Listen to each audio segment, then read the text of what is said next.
Beautiful autumn Sunday in the Mile High City, Denver, Colorado. And America's Game of the Week as the Washington Redskins coming to take on the 6-1 Broncos. Of course, Mike Shanahan, 21 years of his prolific career in various roles with the Broncos, including 14 years as their head coach. 7 times took them to the playoffs, Troy, and they won a pair of Super Bowls. And a short while ago, a very, very nice video up on the Jumbotron. And some watery eyes for Coach Shanahan. Yeah, you can tell, Tom, that was a very emotional moment for him. This is a place that he's got a lot of great memories, as you said. Spent a lot of time here. Still has a lot of friends in the area. Redskins won the toss. Elected to receive. And that one blasted out of the end zone. So we get a look at Robert Griffin III. Had his best game of the season 1 week ago in that thriller, a 45-41 win against Chicago. Threw for nearly 300 yards, including a couple of touchdowns. And don't look now, he's starting to run the football again, a season-high 84 yards. Last 2 weeks, he has run the ball very well, something we didn't see through the first 4 weeks of the season. More importantly, last week he threw the ball much better than he has this year.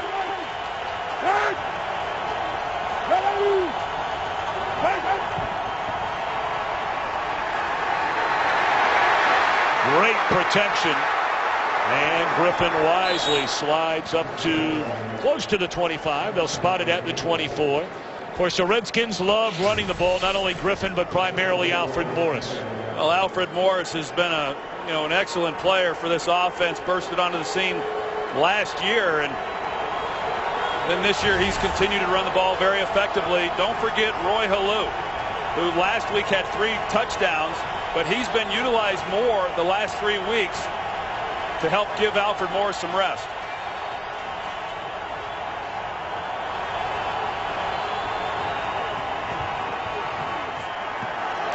Great coverage on the far side by the one-time Pro Bowler. While with Arizona, Dominique Rodgers-Cromartie, it brings up 3rd down and 6. This Denver defense ranks 30th in the NFL, although now they have Von Miller back and Wesley Woodyard. Well, Von Miller should help that pass defense. They come into this game last in the NFL. The Redskins trying to take advantage of that. They come out the first 2 plays of this game trying to throw the ball. Haven't gotten much out of it. Halou is checked into the backfield for the first time on his 3rd down and 6. And Griffin wants a timeout.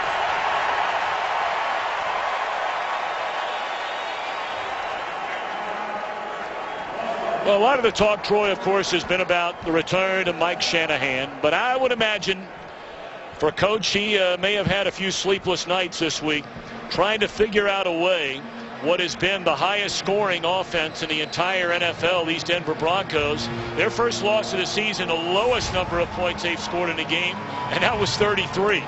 Yeah, well, now a lot of people are saying, well, now you've got the blueprint on how you handle the Denver Broncos. Well, there's no question the Colts played very well. The Broncos, uncharacteristically, though, didn't execute their passing game the way we've seen from them this year. And, of course, they turned the ball over 3 times.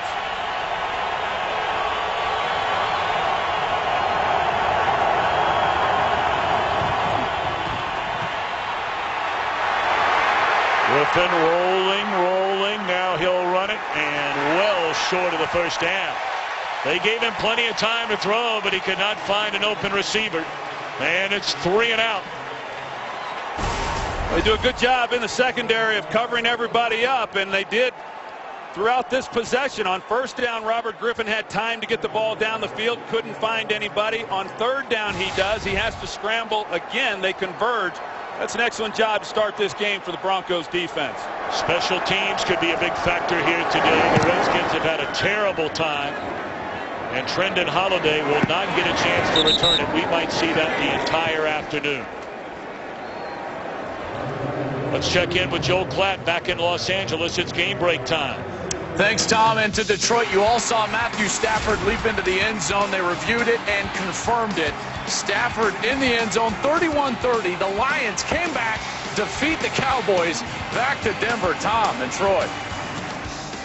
Unbelievable win for Detroit. Lions turned it over 5 times in the game.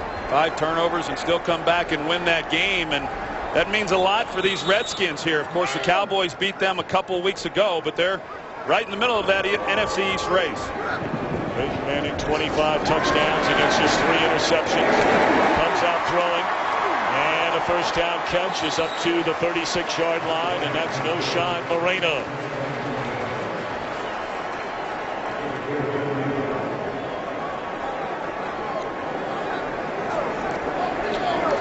Beautiful afternoon. Nice to have you with us for America's Game of the Week. The Hall of Famer Troy Aikman and Pam Oliver. I'm Tom Brenneman. Just underway. The Redskins went 3 and out. And now the Broncos with a football. And good power, strong running by Moreno. That'll be a gain of 8 on first down. Of course, Peyton Manning, 37 years old now, having the best start to a season of what will be a Hall of Fame career. 25 touchdowns against just 3 interceptions.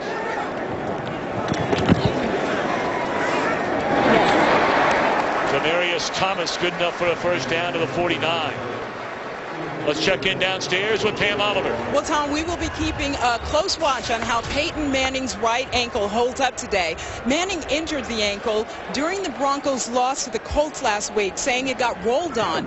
Manning told us the ankle is very sore, and he wasn't sure if that soreness would subside or continue into the game. Pam, thank you very much. That's obviously is story number 1 here in Denver after Monte Ball carries for a little more than a yard on first down. Jay Glazer reported in the pregame that it was both ankles. Watching him out here today, it looks like he's moving very gingerly. That's Monte Ball, the rookie out of Wisconsin, who's had some issues fumbling the football, although infrequently carrying the football. Ronnie Hillman, who had that big fourth quarter fumble in the final minutes at Indianapolis last week, inactive today. Yeah, they sent a message to him. Offensive coordinator Adam Gase told the team on Monday that if you can't hang on to the ball, you're not going to play. And Ronnie Hillman didn't even get to suit out for this game.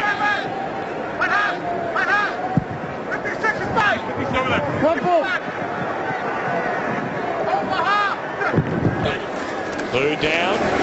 Manning delivers to Julius Thomas. And that's a first down to the Redskins, 22.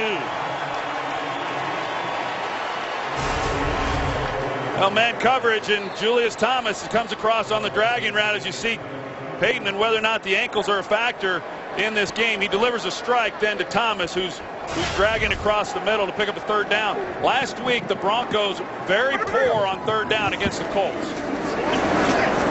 Moreno off to the left side to the 20-yard line. So many weapons for Peyton Manning, although they've taken their licks up front, but a lot of guys to deliver the ball to.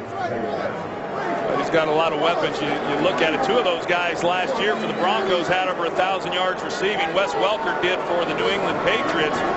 This year, all 3 of those guys again likely to go for over 1,000 yards receiving, and maybe even Julius Thomas. Moreno inside the 10, run out of bounds at the 7-yard line. It's first and goal, Denver. You know, Denver likes this play where they put Noshan Moreno in the backfield, and because of the action then along with that, it creates a problem for the linebacker as to how he's going to play the route. Is he going to come over the top and allow Peyton to put it on him very quickly, or if he comes underneath all that traffic, then you've got a chance for a big play. Moreno, the 14-yard reception. Manning on first down. And that is a touchdown to Wes Welker.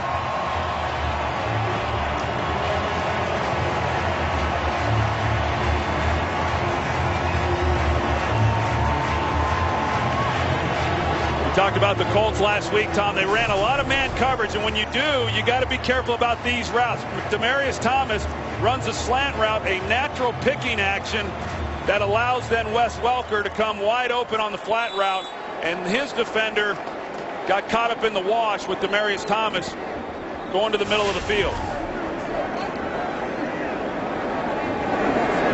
Welker now leads the NFL in touchdown receptions with 9 of them. He came in tied with his own teammate Julius Thomas.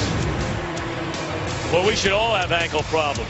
Manning 5 out of 5, 57 yards and an early touchdown. This game is sponsored by Southwest Airlines. Find our fares online only at southwest.com. Spectacular weather weekend here in Denver, Colorado. 9 plays, 77 yards, capped off by the touchdown reception from Wes Welker. 28 points on Denver's opening drive. Just another category where the Broncos are #1 offensively in the NFL. Well, they're #1 in a lot of categories offensively. And, you know, people last week then said, okay, well, now you've got a blueprint on how you play the Broncos because of what the Colts did. Yeah, you know, like I said, the Colts did a lot of really great things. But when you turn the ball over and you don't throw the ball as straight as they normally do, then you're going to have some success. But they didn't play them any differently than most teams do.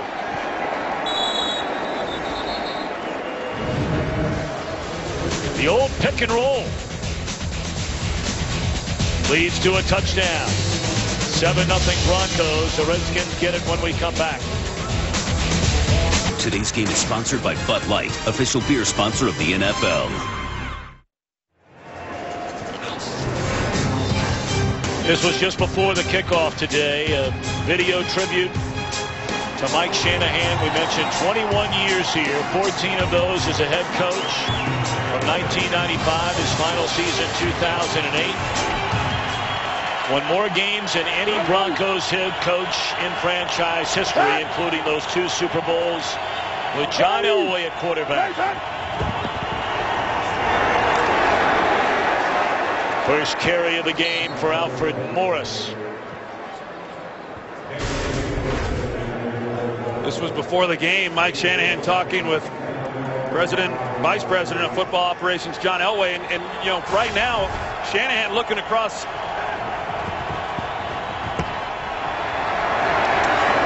Morris trying to get to the first down marker, about a yard short. I say Mike Shanahan looking across the field, and when you see this Broncos offense, it looks an awful lot like the Elway-led offenses that ran roughshod over the NFL when Mike Shanahan was the head coach. You know, this a great play at quarterback, a lot of weapons. They're hard to slow down, as the Redskins found out on that opening drive. 3rd and a yard, they're going to throw it. And they pick up the first down. The catch made by the rookie tight end Jordan Reed, coming off a breakout game last week. A Redskins rookie record by a tight end. Well, you see the movement then by Robert Griffin. Move the pocket with him. That's what they like to do. Not have him stationary in the pocket. But yeah, Jordan Reed has been outstanding for such a young player. They're looking for the home run ball here. Into double coverage with an eye on Aldrick Robinson. Robinson looking around for a penalty flag that is not thrown. Well, you look at the Redskins coming into this game, Tom. Clearly, they're a team that wants to run the football. It's what they do well.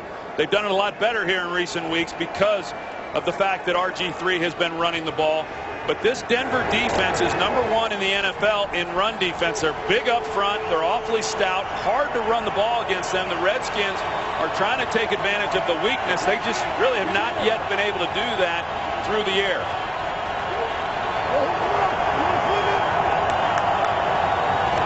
Second down and 10.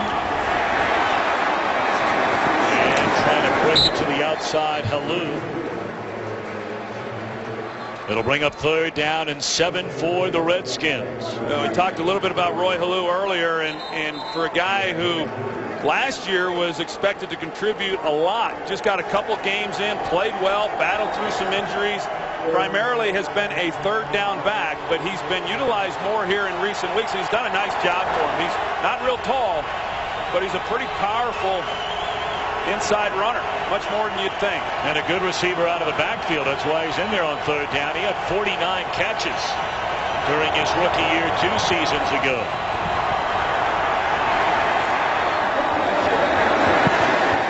Incomplete on 3rd down, and once more the Redskins are forced to punt. The Broncos are going to give a lot of different looks. They disguise pretty well. They're comfortable playing man. I think their secondary, Tom, is better than their ranking has shown. Part of that has been the fact they've given up yards is because their offense is piling up so many points that teams have to try to stay with them. A lot of pressure, though, on the Redskins offensively. Now, defensively, to try to slow down this Broncos offense. Once more angled towards the sideline, and inside the 5 it is down. Beautifully done by Rocca.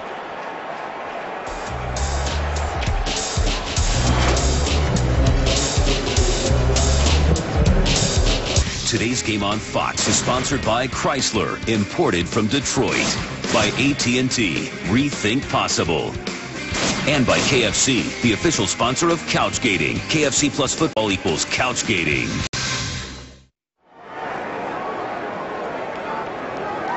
Some of the little guys just outside of downtown Denver. They don't need oxygen. Why do the big guys need it? Totally supposed to affect the opponent. Manning perfect on the opening drive.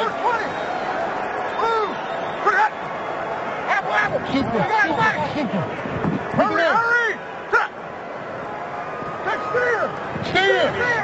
Danny! Oh my! From the 1-yard line.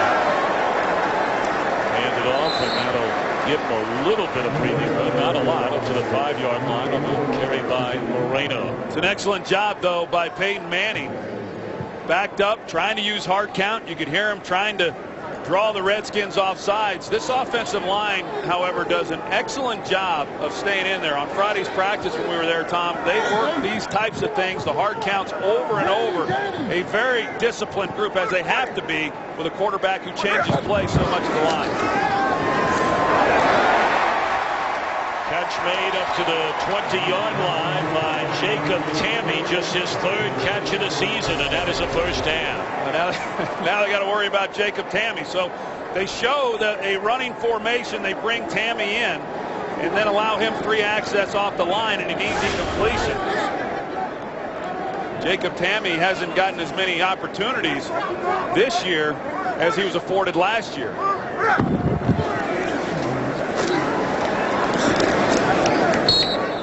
Moreno looking for a little bit of running room, none there. You know, it's really a collective effort when you're playing against such an explosive offense, and the special teams has done their job. They've been a maligned group, and rightfully so. They've not played well, but Sav Rocca doing a good job. The first punt's out of bounds, the second one pinned inside the 5. Now the defense has to make a stop. Manning looking for Thomas.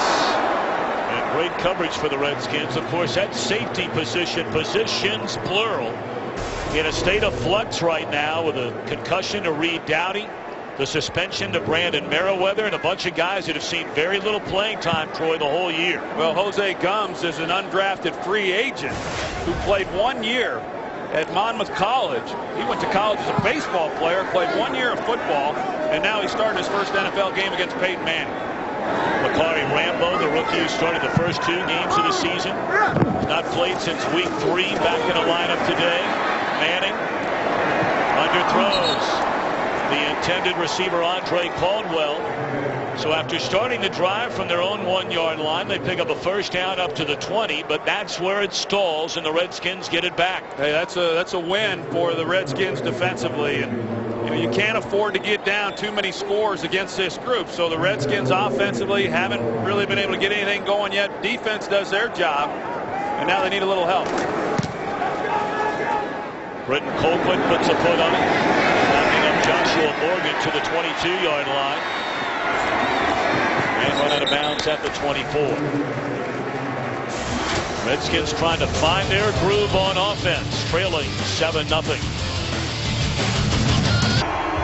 Peyton Manning clearly a little frustrated about something, the way that drive came to an end. They scored on their first drive, so now the Redskins get it for the 3rd time. 3 and out. Picked up the first down their second drive, and had a punt again.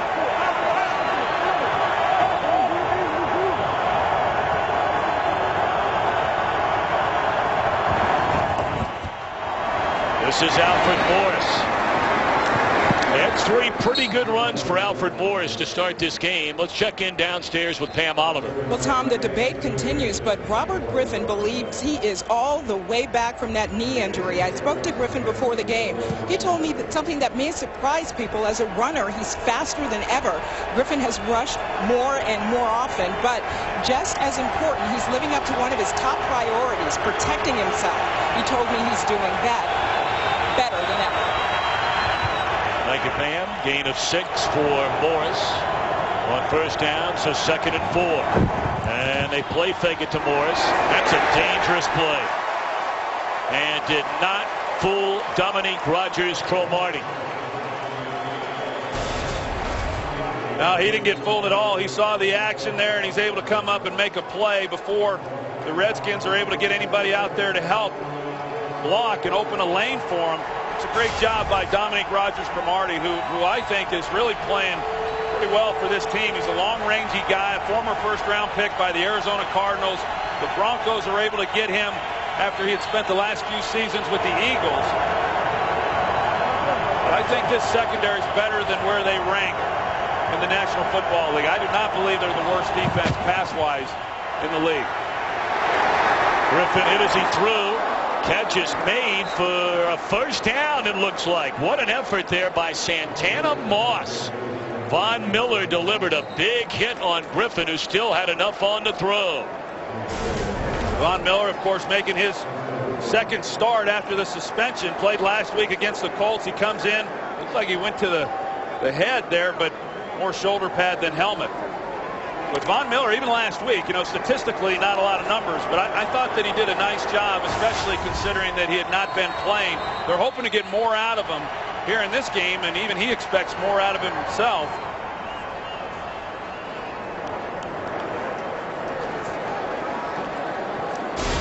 All of a sudden a timeout on the field as you get a look at this catch by Moss. Denver's challenged the ruling on the field, forward progress relative to a first down. Well, you just heard it's been challenged by John Fox. The spot of the ball, Moss stretching out. Looked like the knee did not touch, but we'll let you look as we go to break. Well, John Fox 0 for 3 when challenging a call on the field. He's challenging the spot of the ball here on the catch by Santana Moss. Well, he's getting ready to be 0 for 4. After review, the ruling on the field is confirmed. Before any body part touched the ground, the ball was beyond the line to gain. It's 1st and 10. Denver is charged with their first team timeout. Tom, we talk about this Denver secondary, and they've given up a lot of big plays, and today they're without Champ Bailey again. He missed some time early in the year. He came back, re-aggravated his foot. He's not playing today, and then Tony Carter is also inactive today, so they're short a couple of guys. They have some depth, but they're without a couple key contributors. Alfred Morris this time off to the left side, and good running room for Morris. Man, this guy's an impressive back. 3rd most rushing yards by a rookie in the history of the NFL last season. 1,600 plus rushing yards for Alfred Morris. Well, he's averaging over 5 yards a carry this season, and when you have holes like that, that's why you put up those kinds of numbers. Great job by that offensive line. They'll give it to him again. Gain of 2 this time. 2nd down upcoming for the Redskins. 3:40 to play here in the opening quarter, and Denver in front 7-0. Alfred Morris is so effective running the football, and really, you're not surprised. Mike Shanahan, when he was in Denver, everywhere he's been, they've run the ball well regardless of who the back has been. But they found them great guy in the draft last year. What a catch by Garcon on the far sideline. About a foot short of a first down. Goodness. That is unbelievable right there. That's Chris Carter-like right there. That's the one right there on Fox Sports 1, Troy Aikman. Yeah, that and a few other highlight channels.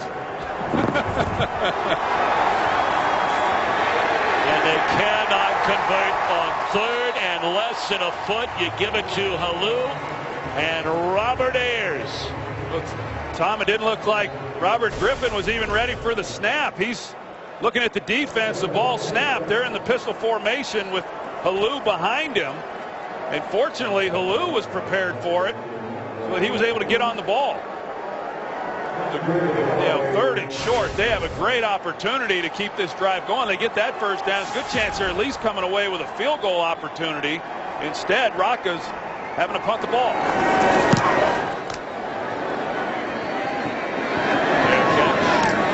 Holiday right at the 10-yard line. So a failed chance for the Redskins to keep the drive alive. Still down a touchdown. America's game of the week in Denver. Some of the headliners from the early games. How about Calvin Johnson? 7 yards shy of Flipper Anderson's single-game NFL receiving yards record. Des Bryant a couple of touchdowns as the Lions won it in the final seconds at home over the Cowboys. Well, Flipper Anderson, he was my receiver back in college. Yeah, that's a 300 yards receiving. That's ridiculous. First half carry by Monte Ball. 7-0. Denver in front. Closing in on 2 minutes to play here in the opening quarter.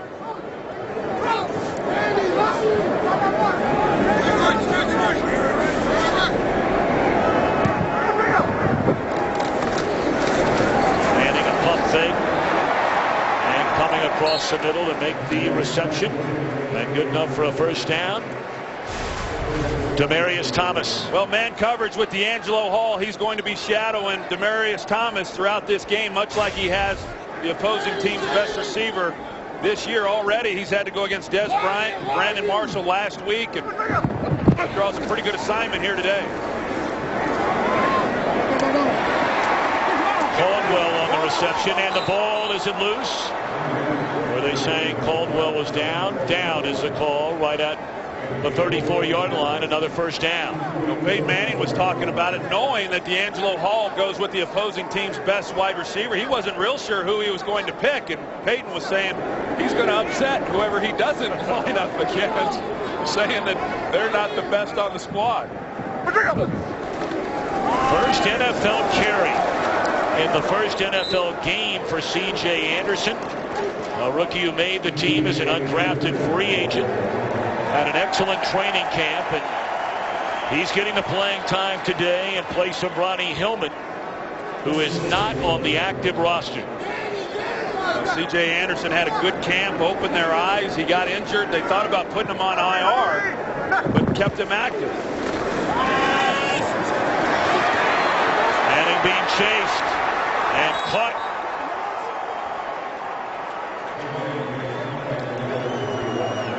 That's Rob Jackson. Yeah, Rob Jackson, another guy who missed some time because of a suspension. They're glad to have him back. And this defense, Jim Haslett has them playing hard. You watch the film, and they fly around to the football. And last week, Josh McCown for the Bears was able to get outside the pocket and pick up some key yardage. The Redskins don't have to worry about that with Peyton Manning. They're down. And on the crossing pattern, the tight end short of the first down is Julius Thomas. Boy, we enjoyed talking to Julius Thomas a couple of days ago. Talk more about him throughout the afternoon. That's the end of the opening quarter. 7-0 Broncos. Fox NFL Sunday will return after these messages and a word from your local Fox station. D'Angelo Hall, the 3-time Pro Bowl cornerback of the Redskins, needed a little help getting up after being injured on the field, but was able to walk off under his own power. And they're taking a look at him on the Redskins sideline. Oakwood punts it away, and Morgan backed up inside the 10. Covered initially very good, and now all of a sudden look out. Morgan down the sideline. An extraordinary return by Joshua Morgan, who somehow evaded 5 would-be Denver tacklers. He initially was going the wrong direction, Tom. He fields his punt, then he starts backwards to keep from being tackled. Looked like he might get tackled inside the 5-yard line. A big physical guy, hard to get to the ground.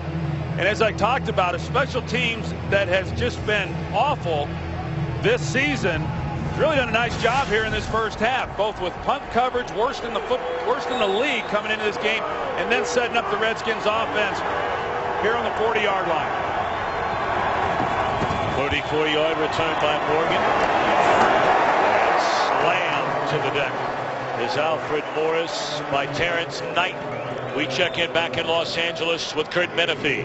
We call it the Howie Terry Bowl. Steelers and Raiders, look at this. 5 seconds into it, this is history. Terrell Pryor, longest run by quarterback in NFL history, longest run in Raider history, 93 yards for a score. They lead at 14-3 in the second quarter.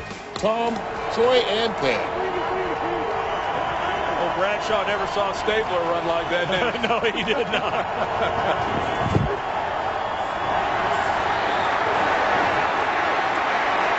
Rushed out of pocket, Griffin backpedaling, throws across the field, and nearly intercepted.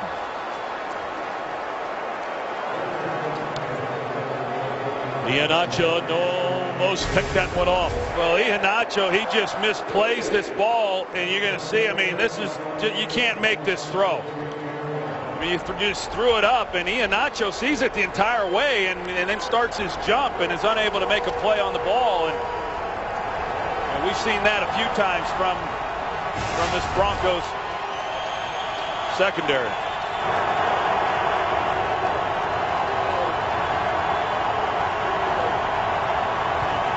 Third down and 8. Only a 3-man rush. Griffin missed an open. Aldrick Robinson, and a flag comes in.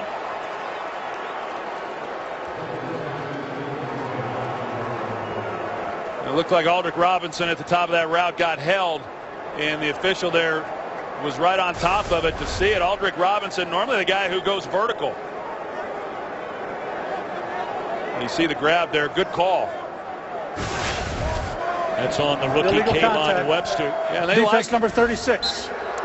5-yard penalty and a first down. Yeah, they like Kayvon Webster, as you said. He's a young player. There's a lot for these guys to learn. Both teams relying on young players back there, and you know, he's done a lot of good things, but then he's had some mistakes as well. Inconsistent as you would expect for a young guy, and he gets the grab. And you'd think that he'd have been playing a lot softer just because, as I said, Aldrick Robinson last year was the guy, when he came in, he was going down the field, and they were able to take advantage of that. And then the genie was out of the bottle. They knew what his deal was, and hadn't gotten a lot of opportunities. Did a nice job last week in that win over Chicago. He had a 45-yard touchdown, his first touchdown catch of the season. Automatic first down after the penalty.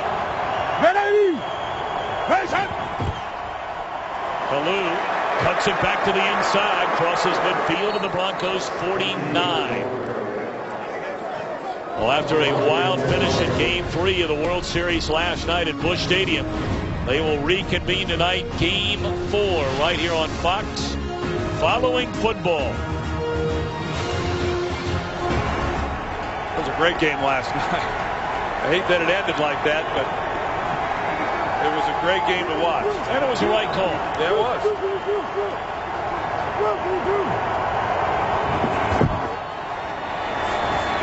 Griffin moves, spins away from a tackler. But then a beautiful play coming up out of the secondary made by Iheanacho.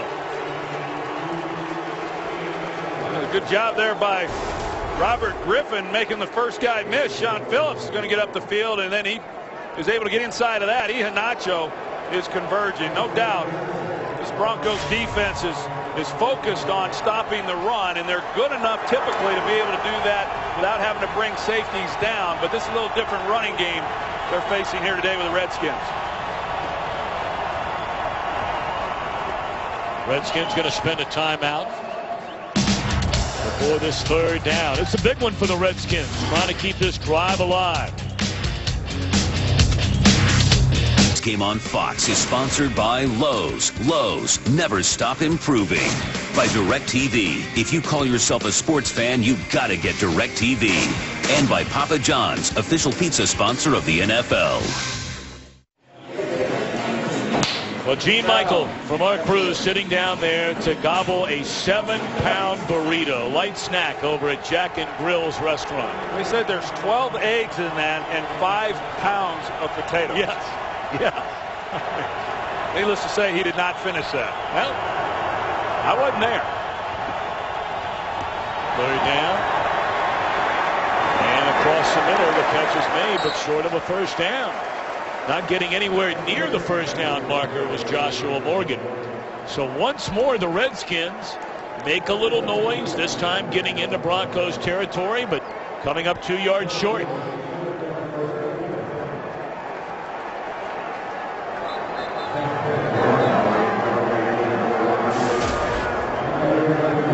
Rocco on the punt for the 4th time.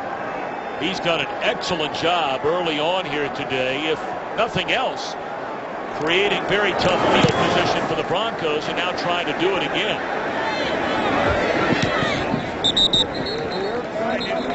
Inside the 15 for this. We have a penalty flag, I beg your pardon.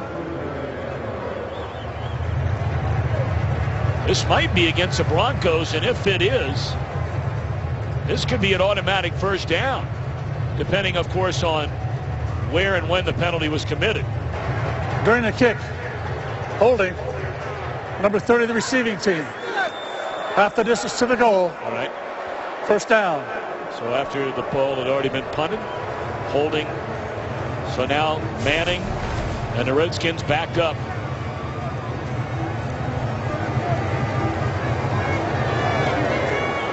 That's about as clear as it gets right there. David Bruton with the hold.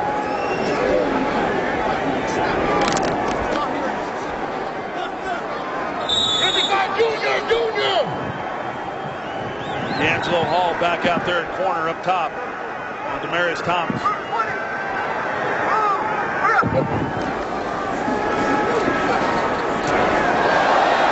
How was that catch made? D'Angelo Hall, about as tight a coverage as you can get on Demaryius Thomas, and still caught it. No, he was all over him. He plays the inside, and Peyton Manning recognizes where D'Angelo Hall is, and he lays the ball then on the outside hip. I mean, that's a perfectly thrown pass, just the only place he could put it. Demaryius Thomas, I was shocked, Tom, at just how big of a receiver he is. In fact, Peyton Manning has said ever since he got here, biggest collection of receivers that he's ever thrown to. Short on 2nd down and 2 is Moreno. Good play made by Jarvis Jenkins, who's getting a start today. Another Redskin suspended early this year, the first 4 games. This is his 3rd game back.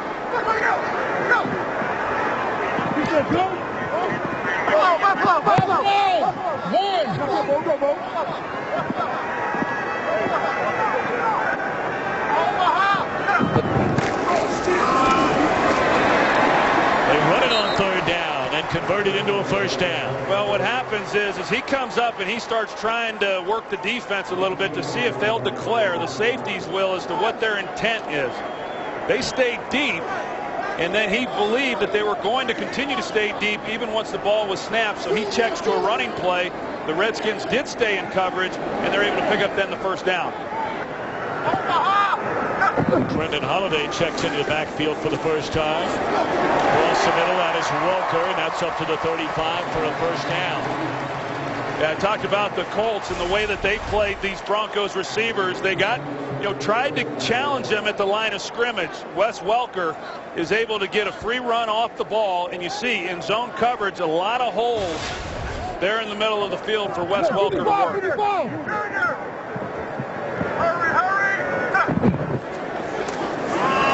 Holiday, his first carry of the year. And he is dragged down up at the 41-yard line. Brendan Holiday picked off of waivers from the Texans as the crowd looking for a horse collar face mask penalty here against a Redskin defender. It looked like Perry Riley Jr. I'm not sure how you missed that call. It's unbelievable that you missed that.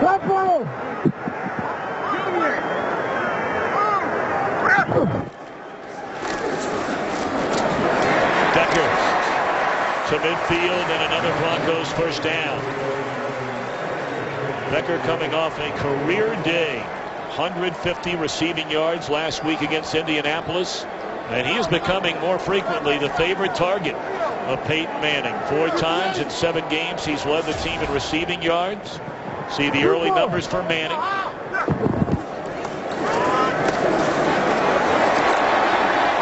It's Monte Ball.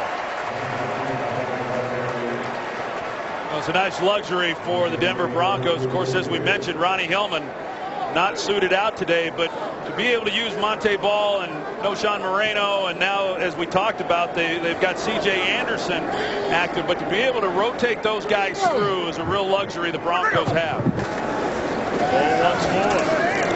Bottled up this time. Of course, the real key for them has been hanging on to the football. The Broncos have the most fumbles in the NFL, and they've lost the most fumbles in the NFL. They have put the ball on the ground an awful lot through the first half of this year. They fumbled 17 times, and they've lost 10 of them. Trying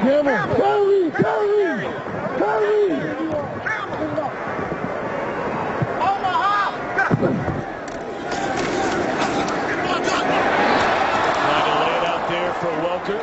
Pretty good coverage by Josh Wilson. So now the Broncos are forced to punt. Well, it's a good job by the Redskins of getting off the field, but some of these throws, I mean, Wes Welker has an opportunity, and Peyton Manning is so good and has such great accuracy that's what happened last week. You miss some of those throws, and you're able, especially on 3rd down, you're able to get off the field. You got to hope some of that happens, and it happens for the Redskins. They fail to connect on a guy who generally he will complete a pass to, and it forces the Broncos to punt. Boakwood straight into the air, and this one will be downed right at the 5-yard line. So just 7 points so far for the highest scoring team in the NFL. Jim Haslett and the Redskins coaching staff has his team ready to play so far. Redskins still in search of points for the first time today. Trailing 7-0 in this drive. Their worst starting field position. From their own 5.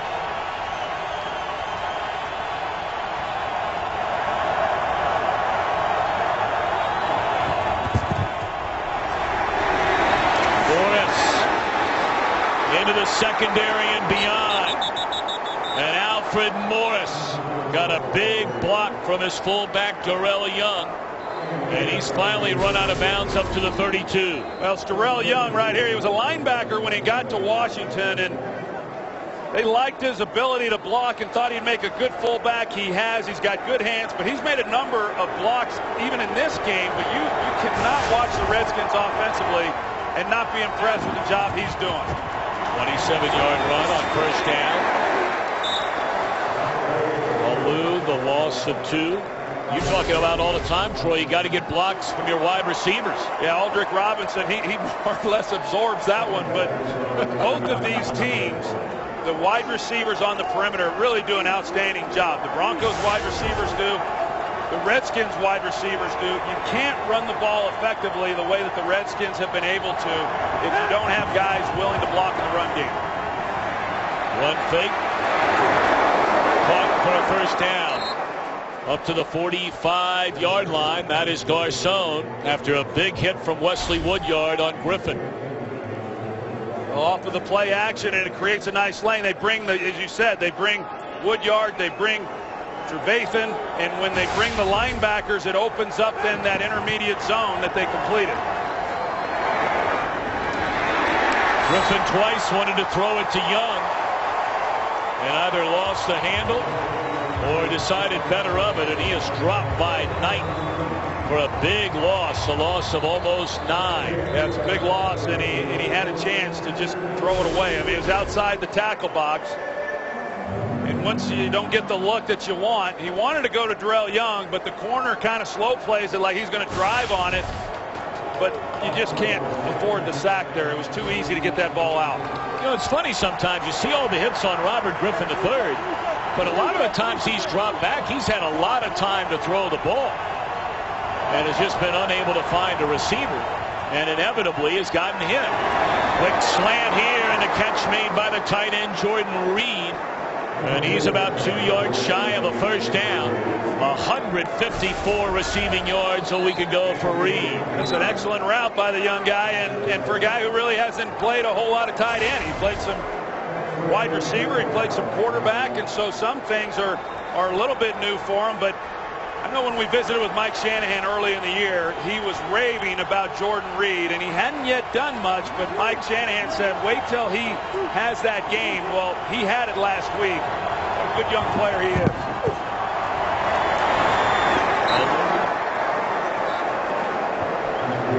Here's Gavin up for the first down.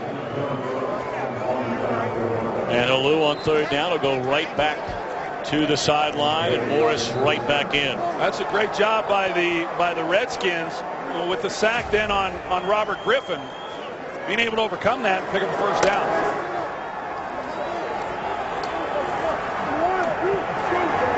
Closing in on the 4-minute mark.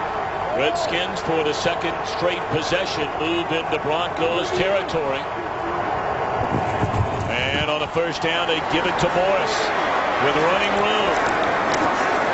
Still on his feet. And 3 Broncos finally get him to the deck, but not before a gain of 8 by Alfred Morris. Of course, we know what kind of route runner Jordan Reed is, and then the question is, how effective can he be as a blocker? And he's primarily a receiver, as we know, but you've got to be able to do some of these things, and that's not easy to do. To run short side, you have to be able to get the edge, and Jordan Reed is the one who allowed Alfred Morris then to get onto the edge. That's a good job by Jordan Reed in run blocking. Late play of the drive. The drive which started at the 5-yard line. Morris trying to get to the first down, appears to be short. And we check in once more from Los Angeles with Kurt Menefee. Maybe it's the afternoon of long touchdown runs. We showed you Terrell Pryor for the Raiders earlier. This is the rookie Andre Ellington for the Arizona Cardinals. Takes it 80 yards against the Falcons. 14-6 Cardinals on top. Troy, Tom, If Atlanta loses that game, they're in trouble. They're in big trouble. They've dug themselves quite a hole.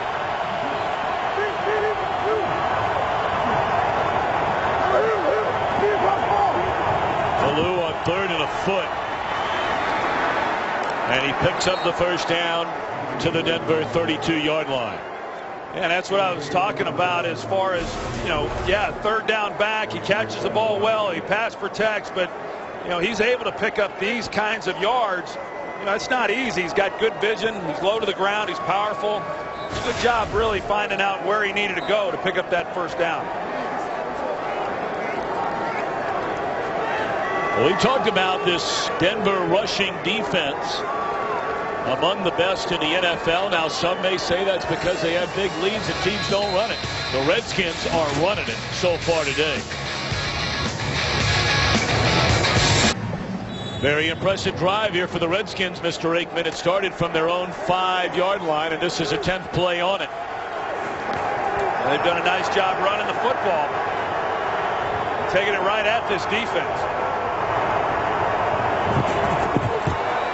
Play fake to Alou, wide open off to the right of Griffin. He had Joshua Morgan, instead tries to fire down around the 20-yard line to Jordan Reed, and it's incomplete, and Reed is still not up. Boy, the Broncos lost Joshua Morgan coming out of the backfield.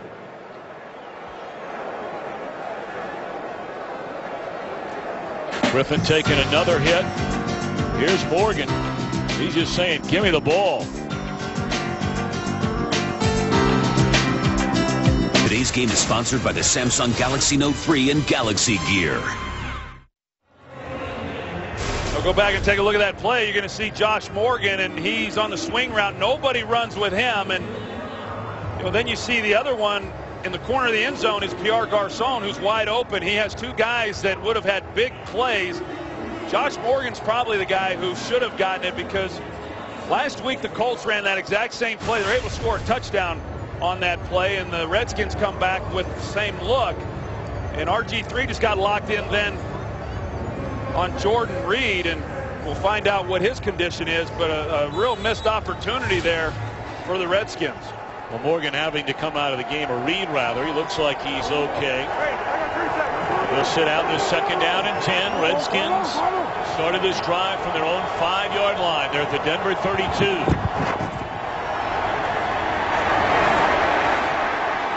Griffin rolling. Now we'll run it. And a big 3rd down coming up. And Jordan Reed is coming back from the Washington Redskins sideline. Well, that's a good thing for the Washington Redskins. You know, we've talked a little bit about RG3 and where he's at, where his health is, and yeah, he is moving better, and we saw that a couple of weeks ago against the Cowboys. Did not throw the ball well in that game. In this first half, Tom, it just does not look like he's seeing the field real well. They're playing coverage. If it's not there, come underneath. There's been times there's been open people underneath. Blitz coming. Griffin gets it away to a wide open Halou, and he has a 1st down to the Denver 17. So the elusiveness of Griffin bought him a little time there. Even on this play, Tom, you can see Halou here out of the backfield, and you know, if he gets it to him right away, Halou's able to catch that ball and continue to run, gets a lot more out of the play. But still, it's a big 1st down, 3rd down conversion then for the Redskins. They've got Halou off to the right of Griffin. No Alfred Morris in the game. Broken up, trying to find Garcon. And it's incomplete as a call on the field. Great coverage once more by Rogers Cromartie. And Iheanacho is down injured.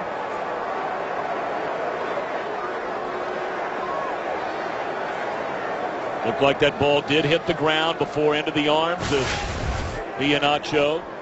Got a lot of guys going down here in this first half. You're right. When it happened in real time, I thought Iheanacho maybe came away with that one, but clearly it hit the ground.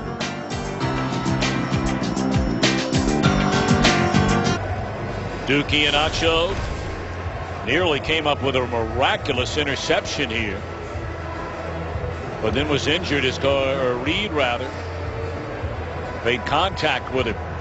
He gets twisted up pretty good. You know, after he tried getting up, trying to make the play on the interception. College free agent a year ago, played in 2 games, had a great training camp this year and won the starting job. You root for every player to be all right, but Iheanacho has come from San Jose State to win a starting spot in this Denver secondary. Well, the good news for the Broncos is they're able to bring in a guy like Mike Adams, a veteran player who last year was the starter, and that's who Iheanacho beat out in camp. 2nd down and 10. There you get a look at Adams wearing number 20. And so we'll take a timeout and check in with Kurt Menefee, telling us what's coming up at halftime. How about it, Mr. Menefee? Coming up on the Visa halftime, we'll have highlights from a very busy weekend, including TB Steelers against Howie's Raiders. And the Jets go for a win in Cincinnati. It's all coming up on the Visa halftime. You know, Tom, this has been an outstanding drive, as we talked about, starting out on their own 5-yard line to get down here in scoring position. And they've run the ball well, and you know, all that's good. But the best part of it, in addition to coming away with points, is they've been able to chew time off the clock and keep Peyton Manning over on the sidelines. 14th play of the drive. We're right at a minute to play until halftime.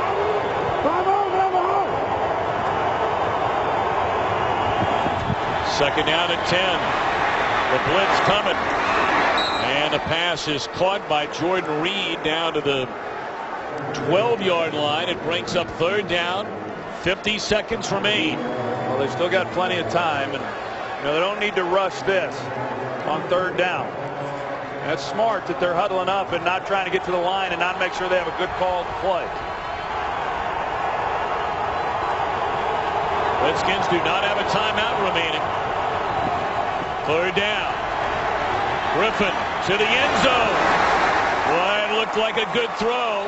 And unable to get it was Santana Moss. now 4th down. And out comes the field goal unit. This is an outstanding throw by Robert Griffin. He puts it right there. That's a play that Santana Moss normally makes. You see the way that he's able to thread that right in there. It doesn't get any better than that. Of course, we saw Raheem Moore, number 26, come across, and maybe that was enough of a distraction to get Santana Moss's eyes off the ball. 3rd week now for their new long snapper, Kyle Nelson, after the injury to Nick Sundberg. And blown dead before the snap. Well, that might be on Denver for an extra guy in the huddle. They were trying to get Dominique Rodgers-Cromartie off the field. And this may then change. Defense at 12 men in the formation. You got the it. Snap is imminent. A 5-yard penalty that results in a first down. How about that? I was trying to figure exactly where the chains were. It was hard to tell if it was going to be enough for a first down or not, if they're going to have to come out and measure it. But, you know, it is a first down, and now the Redskins with another opportunity. Here he is right here, Dominique Rodgers-Cromartie. So what an opportunity now for the Washington Redskins with still time on the clock. All right, so a first down at the 7.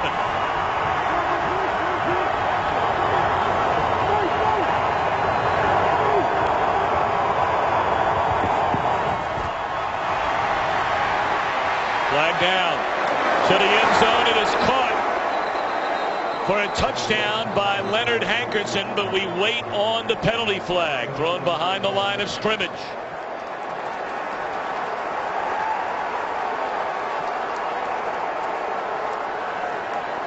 And the Redskins celebrating as though this one's going against Denver. Defense number 99. How about that drive for the Washington Redskins? Well, Leonard Hankerson, he's pulling up. He just is able to find the open spot, and Robert Griffin finds him. I don't know that that was necessarily designed, but he's able to work back to the open spot on the field in the end zone, and Robert Griffin delivers another good pass. That is, Tom. It's a great drive by the Redskins, taking it 95 yards for a touchdown.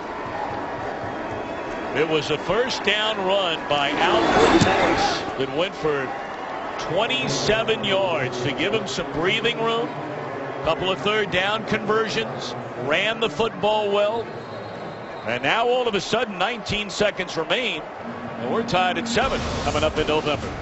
Some cops are born, others are made. Get ready for the next evolution of cop drama. The show critics are calling obsession-worthy, almost human. The 2-night series premiere starts Sunday, November the 17th on Fox. Well, we'll go back and take a look at the touchdown and how Robert Griffin is able to work his way back.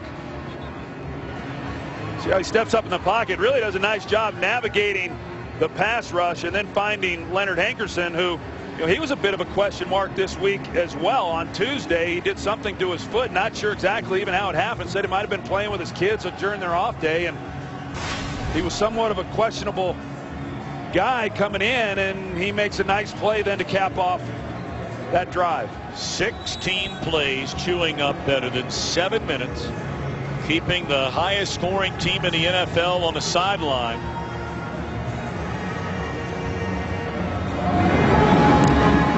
And 19 seconds remain here in the opening half.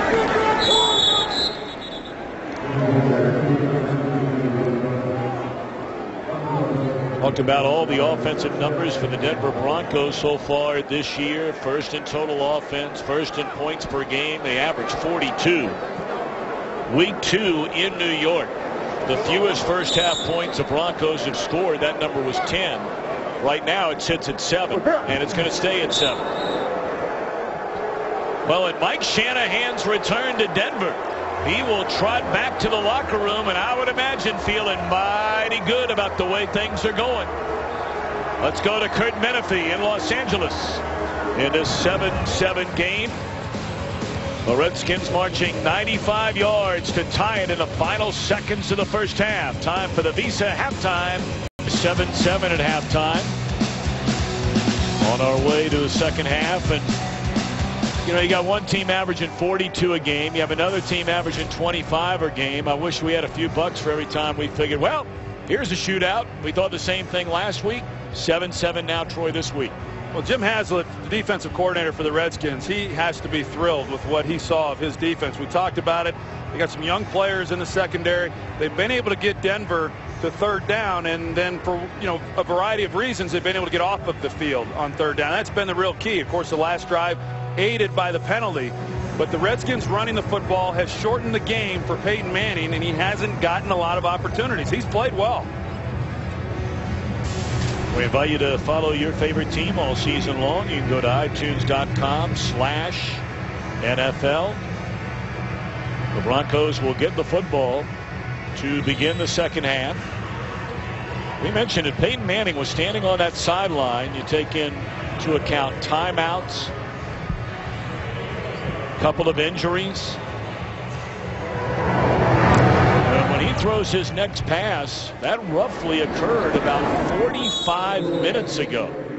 Let's check in with Pam Oliver. Well, Tom, that beautiful 95-yard drive made Mike Shanahan a really happy man. But what about all those hits on Robert Griffin? We talked about that at the half.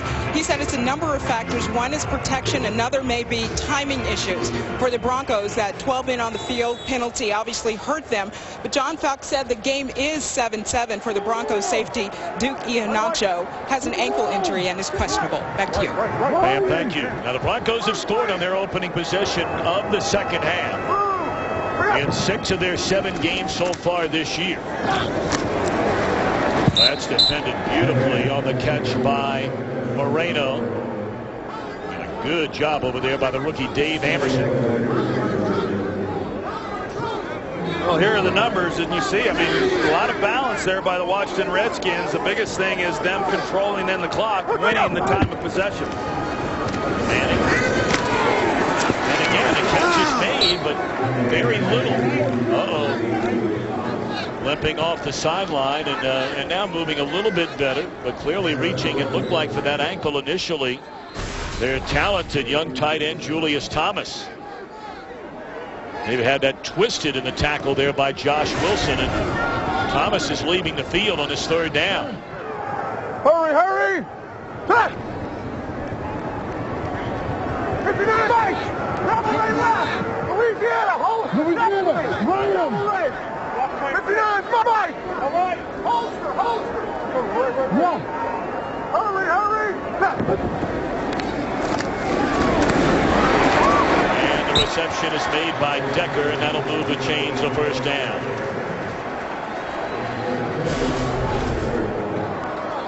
So there's the play we saw earlier with Julius Thomas, and he reaches down there for that ankle as he went to the ground. And you know, like we said, a young guy who's so raw. Really enjoyed visiting with him on Friday, but he's got a huge upside. What a delightful young man. We talked to Thomas. He said, "Football was my first love." But he didn't play football from the time he was 13 to the time he was 22. Did not play in high school, played 4 years of basketball at Portland State, 1 year of college football. Well, he's been working with the right quarterback as far as coming along in this league. Manning under heavy pressure. Is this a live ball? It is. Flags come down and appears to be covered up by the Redskins. And flags are flying from every direction. That's Brian Orakpo at the bottom of the play. Well, it was Ryan Kerrigan who came around and is able to get a hold of the ball. As Peyton Manning comes back, you see clearly the ball is out before his arm is going forward. It's a good job, you know, not bad protection. You got Orlando Franklin trying to keep him off of him, but here's the end of that play.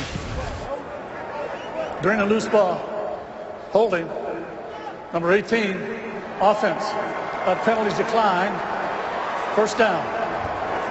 Peyton Manning, he gets caught grabbing Brian Orakpo, who once the ball came out of his hands, he's trying to get to it. And that's where they got Peyton holding him, trying to keep him into the football. But an excellent job by Ryan Kerrigan. That's the pressure that you need to get on Peyton Manning. He got banged around pretty good last week. 4 sacks against the Colts, hit a number of other times. So now the first big momentum swing, and the Redskins trying to take advantage of it. They give it to Morris. And he carries down to the 15-yard line. That'll be a gain of 4 on first down for Alfred Morris. And we talk about all the fumbles that the Broncos have had offensively, and of course Ronnie Hillman not playing. That's Peyton Manning's 6th fumble. It's the 4th one that he's lost. So, that happens a lot with quarterbacks, getting the ball knocked out when you're in the pocket. But, that's the break that the Redskins were looking for defensively. Set. Ready. Patient. That's old-fashioned power football there. And Morris out of the I formation barrels inside the 5 down to the 3.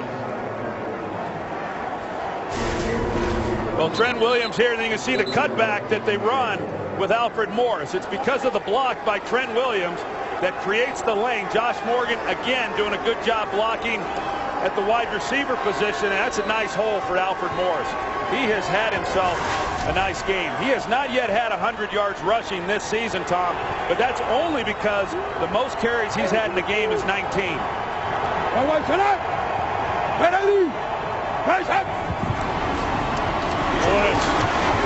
Washington takes the lead for the first time.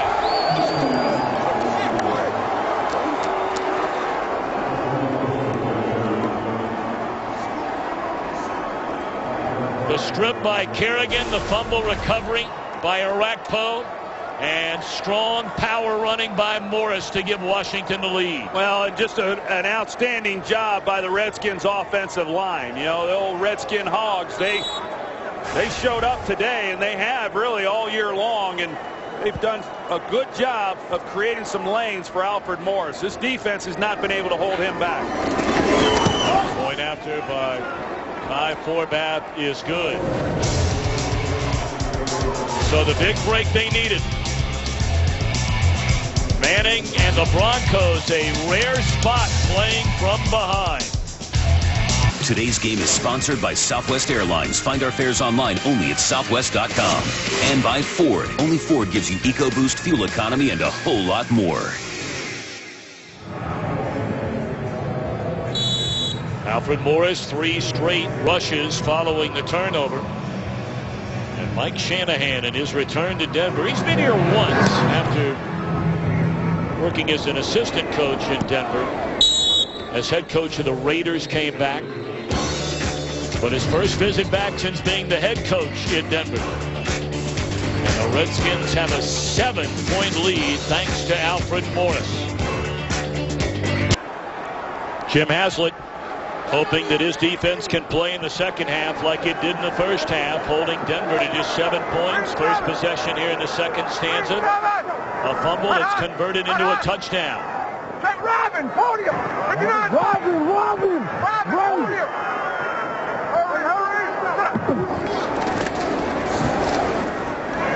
Intercepted. The receiver fell down, and that is D'Angelo Hall to the end zone.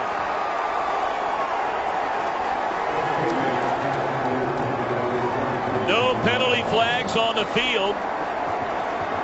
Demaryius Thomas looking around for a penalty flag. Well, he's been matched up on him throughout this game. You see, he gets physical with Demaryius Thomas coming off the line. I think it was a good no call. D'Angelo Hall is in his face. Demaryius Thomas falls down as he's trying to run the slant route, and D'Angelo Hall then in man coverage is there to make the play. 2 possessions coming out at half for the Broncos. 2 turnovers by Peyton Manning. Point after is good, and my, oh my. After losing for the first time a week ago, turning the ball over 3 times, committing 12 penalties. Now all of a sudden the 2 turnovers and Washington a 2-touchdown lead. Well, they're playing physical with the receivers, and as a quarterback, he's got to turn that ball loose. I mean, you can't throw the slant route and wait and see if the guy is going to keep his feet and beat the defender on the route. So you throw it with timing. And unfortunately for the Broncos, Demaryius Thomas falls down. D'Angelo Hall right there to make a play.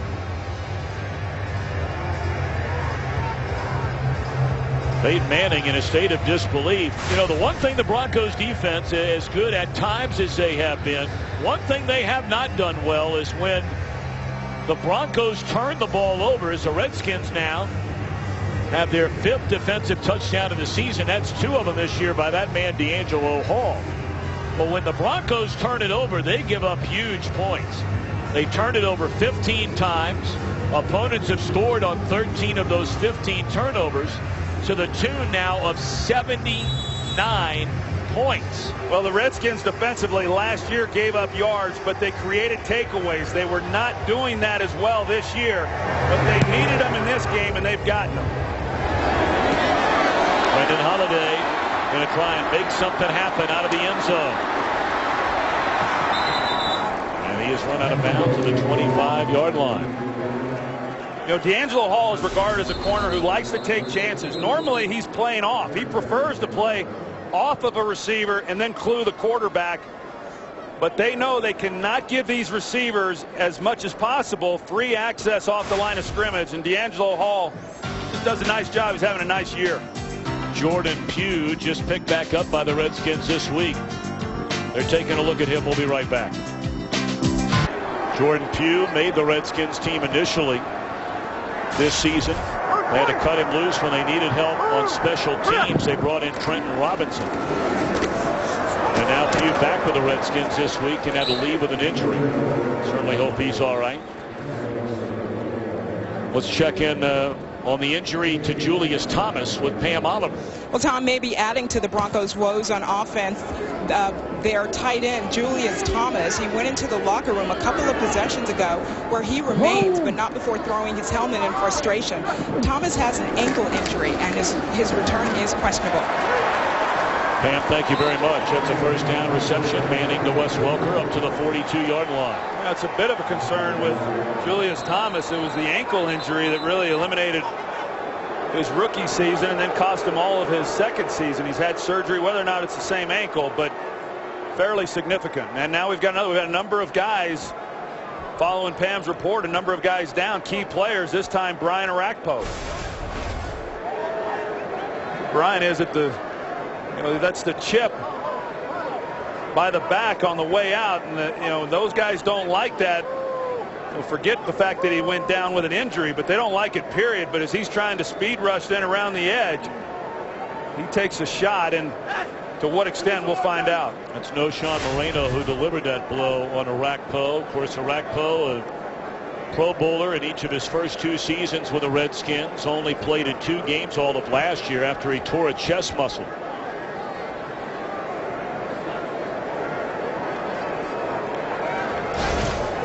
Of course, these Denver Broncos are keeping an eye on the Kansas City Chiefs. Andy Reid off to an 8-0 start his first year in Kansas City.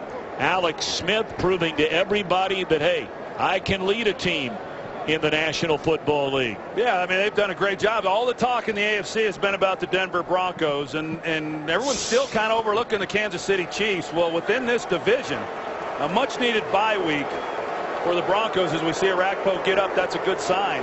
But a much-needed bye week next week for the Broncos, see if they can get healthy. But then they've got a tough little stretch there. They travel to San Diego, and then 2 out of the next 3 weeks they'll play the Kansas City Chiefs, which is really going to determine who emerges out of this division. And of course, Kansas City going into play today had 10 more sacks than the next closest defense in the NFL. The pitch on first down to Moreno. Leapfrogs D'Angelo Hall. And is out of bounds at the 48-yard line. The one thing that the Redskins have really done a nice job of in this game is you see what's happened after the Broncos' first drive, the touchdown. Really haven't done much since, but the Redskins, who have given up a lot of big plays, have not given up any yet in this game. Underneath to Welker. Got a block. And Welker inside the 30.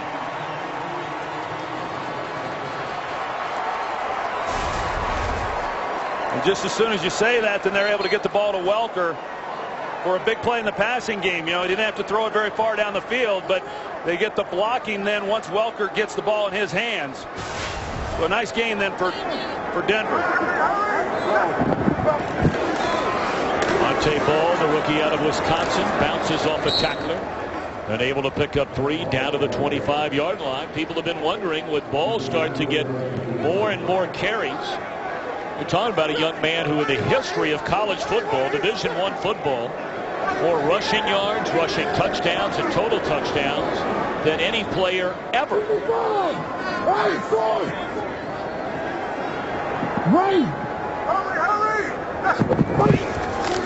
Blitz coming, Manning able to get it away.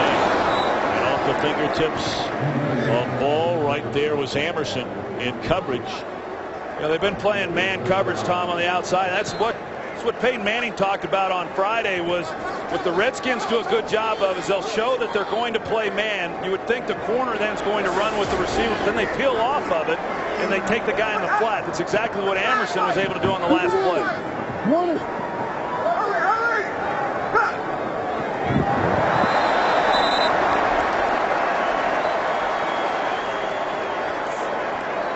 Ryan Kerrigan, the first to jump into the neutral zone. Neutral zone infraction. Defense, number 91. 5-yard penalty. Remains 3rd down. Well, Ryan Kerrigan, he's the guy who was able to strip Peyton Manning in the pocket, and I really like the way that he plays. I talked about how hard all of these players play. Jim Haslett's got them flying around to the football, even though they have given up yardage. But Ryan Kerrigan is one of those guys, and he's done a nice job. Brian Arakpo, they're glad to have him back out on the field. So 3rd and 7 after the penalty becomes 3rd and 2. And Manning rolling. Dangerous throw to the seldom used 4th tight end, Virgil Green. And now a 4th down. It looks like the Broncos are going for it. Well, confusion on the play. You got 2 guys who are trying to run the crossing route. Eric Decker's there. Virgil is there as well, Virgil Green, and here they are going for it on 4th down. Surprised by this? Yeah, I'm a little surprised. Playing at home, that you still got plenty of time. I take the points.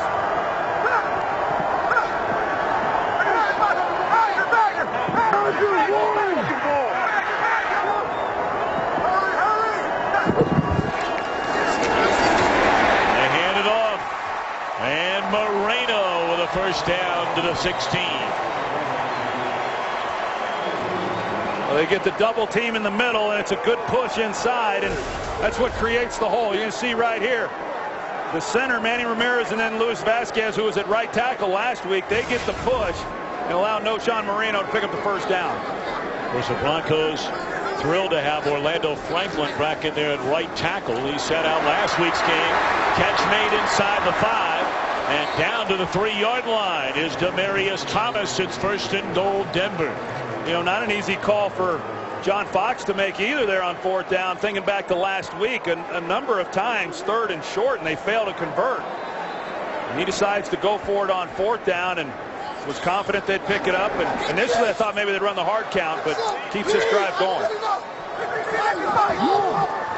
We've got Monte Ball in the backfield. And out of the shotgun from a 3. Beautifully covered by Josh Wilson. Yeah, they put Wes Welker in the backfield, and you come out of the backfield here and you've got a 2-way break then on Josh Wilson. That's not easy coverage. Now it's a ball that's a little bit behind, but it doesn't take anything away from the job that Josh Wilson does on a very difficult receiver to defend when he's got that kind of field to work. Once more in shotgun on a 2nd down and goal. Ball, they're trying to shove him into the end zone. He got there.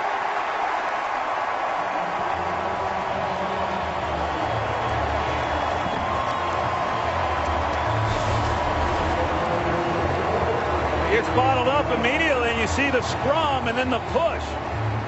And the Denver Broncos offensive line says, hey, we can do it too. Big Manny Ramirez, number 66. That's why they get those big guys in the weight room, isn't it? Shove somebody in the end zone. I suppose. Is that why they do it? I don't know. That's a great drive by Denver, answering after turning the ball over the previous 2 possessions and finding themselves down 14. You know, gutsy call by John Fox, going for it on 4th down, keeps the drive alive, and they're able to pay off and come away with a touchdown.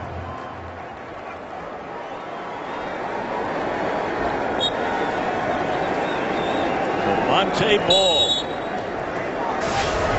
scores his first NFL touchdown.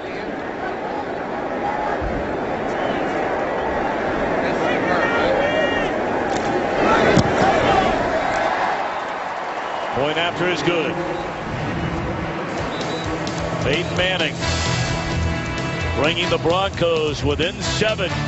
Now Mike Shanahan's offense looks to respond midway through the 3rd. The high-flying Denver Broncos, through 7 games, the highest scoring team in NFL history. 2 points better than Kurt Warner and the Rams of 2000. There's Tom Brady and the Patriots in 2007. A Super Bowl winning season in 2009 for Drew Brees and the Saints. But responding there.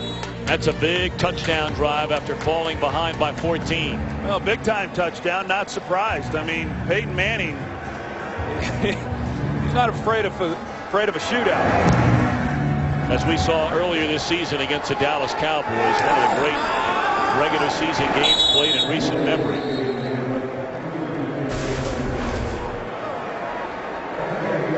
That's Raheem Morris. Works with the Redskins secondary. Raheem Morris, he had his work cut out for him this week. You know, with Brandon Merriweather, who was suspended for 1 game, surprised that got reduced from 2 games to 1. But nevertheless, he was out going with some young players there at the safety position. You know, how do you hold up against this group of the Denver Broncos? And they've been able to.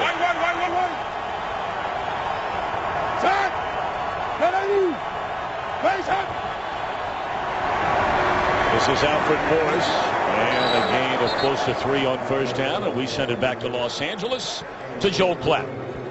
Thanks, Tom. And we go to Cincinnati. And why would we show you this game? Because Andy Dalton, career-high 5th touchdown pass to Marvin Jones, who has caught 4 TDs in this game. Bengals all over the Jets, 42-9. Tom.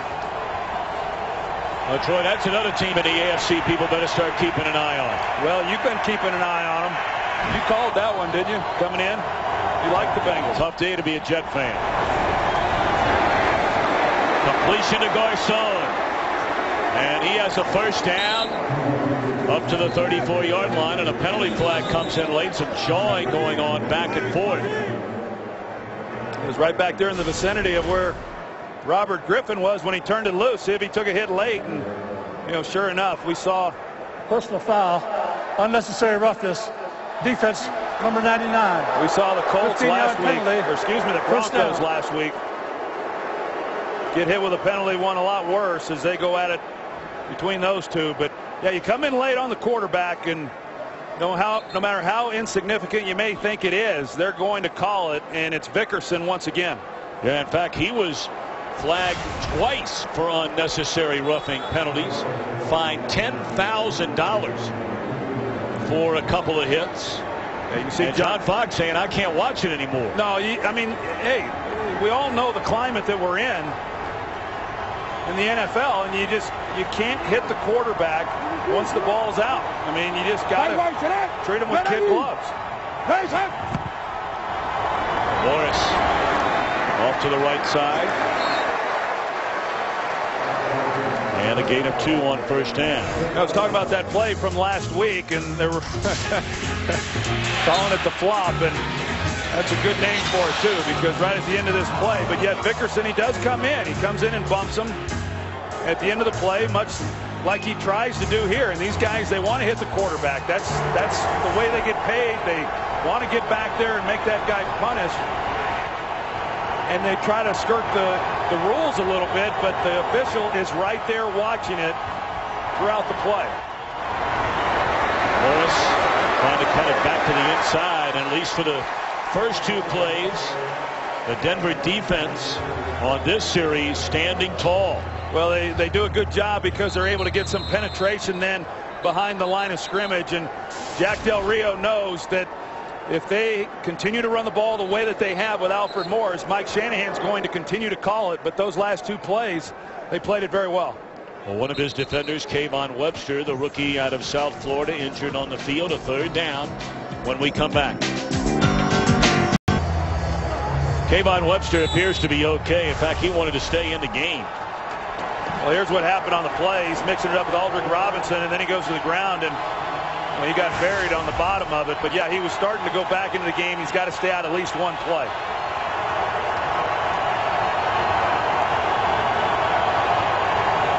Third down and 7. Only a 3-man rush. And Griffin flushed out of the pocket. And that's caught but out of bounds.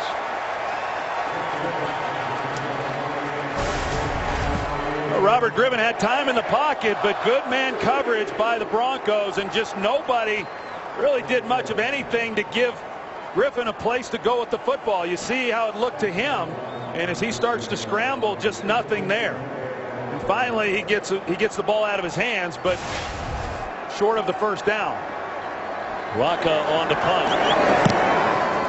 End over end. And just punts it out of bounds. They're not going to take a chance on Holiday. Of course, the Broncos and the Redskins, many will remember, got together in Super Bowl 22 out in San Diego. Denver, the early 10-0 lead. But then Doug Williams, 4 touchdowns in the 2nd quarter. Redskins rookie Timmy Smith making the first start of his career, a couple of touchdowns. Washington winning, final score of 42-10. You were there, Troy. I was at that game. Yeah, I was in college at UCLA. I was working event staffs. I was security. Come on, a yellow jacket and watching John Elway. They jumped out 10-0 in that ball game, but I found myself a nice little perch to watch the game, and there was not much security on my part, I'll promise you. So on the first down, they're going to pitch it to Moreno. That's maybe so you're telling me you were roughly where? Were you the upper deck? Were you in the lower bowl? Where were you as muscle for that game? I was lower bowl, and while I'm watching the game, I found me a nice spot to watch it, a nice viewing spot, and then someone's hollering at me saying, "Hey, security, we got a fight up here." And I said, "Man, I'm busy watching this game." A bunch of college kids working event staffs. That's good stuff. Reception made, and that'll be good enough for a first down. Of course, we talk about Mike Shanahan and his time here in Denver and the 2 world championships with Elway as the quarterback. He was also the assistant coach for the other 3 appearances by the Denver Broncos. So he enjoyed a lot of success while he was here in Denver with this organization. 4:12 to play here in the 3rd quarter. Manning. Good protection, looking down the sideline and overthrew his intended target, Decker. Well, watch 30 minutes of live NFL games free right now through October the 29th. Just call star NFL to download now. 2nd and 10.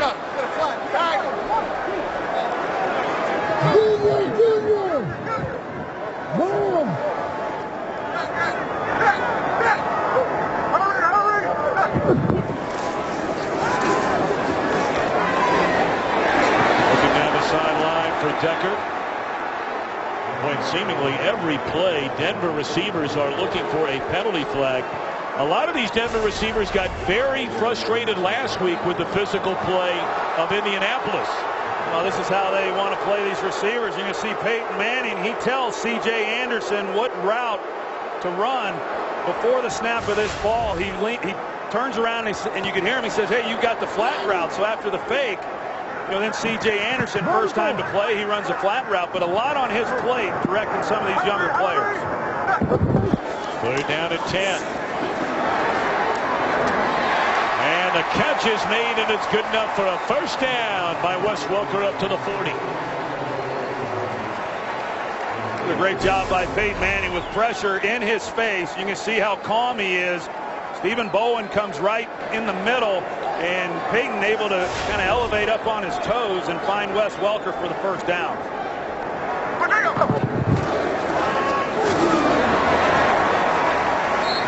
Decker on on the slant.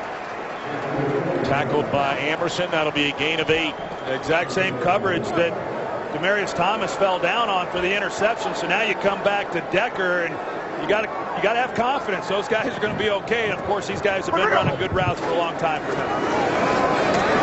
C.J. Anderson trying to get to the 49, which would be a first down, and he appears to have gotten there. We talked about Peyton's ankles coming into the game, and you know, he seems to be okay. I mean, when I was watching him earlier, moving around a little bit slow, I'm sure they're sore, but that's not a big part of his game, and certainly being in the pocket and throwing the football, he's doing that just fine. Crossing pattern, and once more it is Decker, who's inside the 40, down to the 31-yard line. Well, that's what you do versus all the bump man coverage as you run those crossing routes, and it's then hard for these defenders. You're going to see them come across, and you got to navigate a lot of people if you're the defender in coverage. And Emerson is trying to stay up with Decker and trying to navigate the other crossing routes, and it creates lanes. Anderson inside the 25. It just seems like as we got another player down for the Redskins. This time it's Kedrick Golston.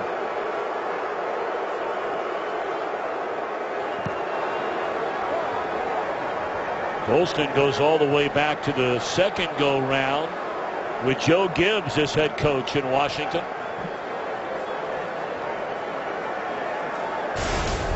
Well, they're looking at Golston, and we're wondering if maybe Thomas was injured on that last play. Coming out of the game and asking to come out of the game. Yeah, D'Angelo Hall, you saw him break in front of him, and as he did, then he caught that hand or wrist is what maybe it is, but looks like he's going to be okay. And Kedrick Golston still on the ground trying to get up now and get to the sideline.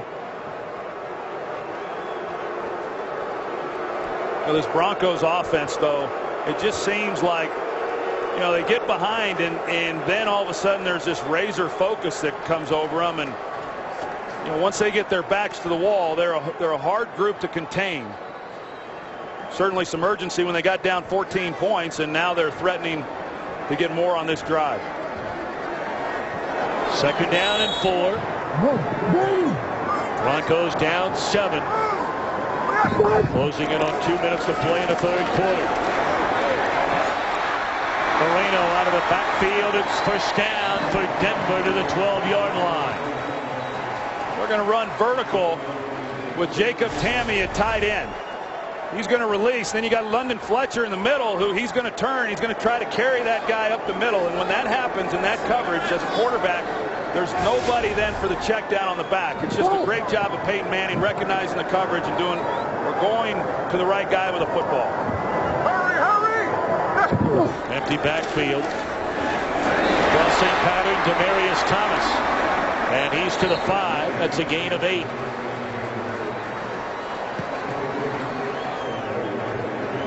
Short crossing patterns. They found the underbelly of this Washington defense on these last 2 drives. 6 of 8 on this drive is Manning. 12th play of the drive, spanning 78 yards. Monte Ball. Very close to a first down. And looks to have it inside the 3. I think that's part of the greatness of Peyton Manning is his patience as a quarterback. You take the underneath things, that's what they're giving you. They don't want to give up the big play, and then as soon as you start creeping up on that, then you give one up over the top.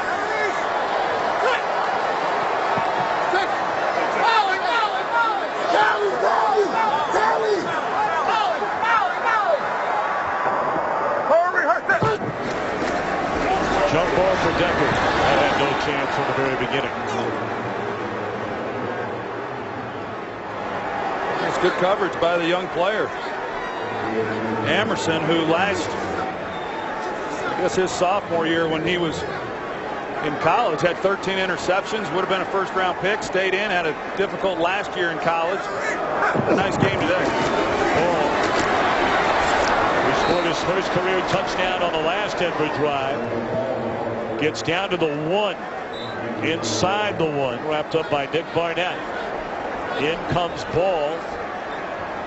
Well, they can let this run out if they wanted to. Looks like they're going to go ahead and get this one snapped. Steal! Marino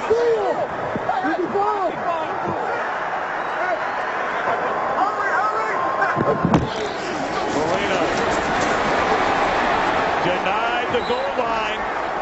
So now a little time to think about it for John Fox. He went for it on 4th down earlier, helped lead to a touchdown. 4th down coming up. Fox NFL Sunday returns after these messages and a word from your local Fox station. Decision's already been made by John Fox. He's going for it. 4th and goal inside the 1, down by 7. Yeah, I don't disagree with this call at all.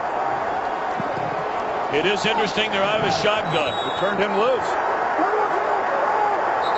And the Redskins having to call a timeout when out to the top of the screen when Jacob Tamme and D'Angelo Hull got lost. Well, you go into a week and you work on these types of things in practice as far as what you're going to run in these situations, and London Fletcher, being the veteran, realizes, hey, there's nobody out here covering Tamme, and he calls the timeout. We'll see if Denver tries to come back with the same look or if now they change the play up from what they were going to run. John Fox went for it on 4th down, their last possession. They converted on 4th down, wound up scoring a touchdown. They are 3 for 3 on 4th down this season. You see number 96, Mitch Unrein. He is a defensive lineman. He is in the game. Go, Chef! And now in the backfield. Hurry! They're going to throw it. And that is a touchdown to Joe Dreesen.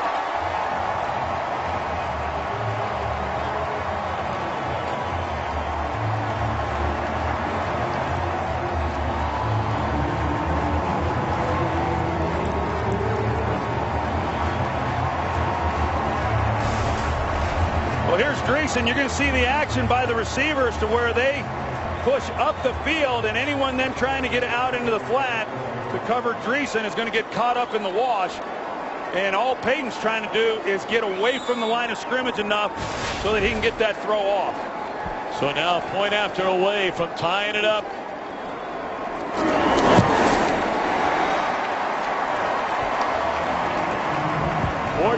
.56 to play. And we are tied.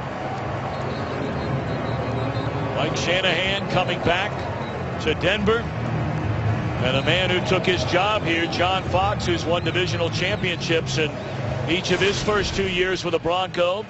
Twice he decides to go for it on 4th down as John Fox, and both times ultimately leading to a touchdown. They got down by 14 points, and like I said, then the Broncos, here they come. All of a sudden they start to execute. They're picking up first downs.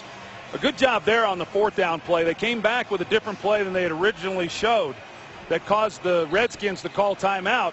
Excuse me. They gave a look that they were going to just try to run the ball right up the middle, and then they were able to get everyone, spread out a little bit. But a well-executed play by the Broncos to come away with the touchdown on 4th down. We were tied at 7 at halftime. For those of you perhaps just joining us on an early evening back east, late afternoon here in the West. 16 plays, 83 yards, capped off by the touchdown reception to Dreesen. And we begin anew with nearly an entire quarter to play in Denver.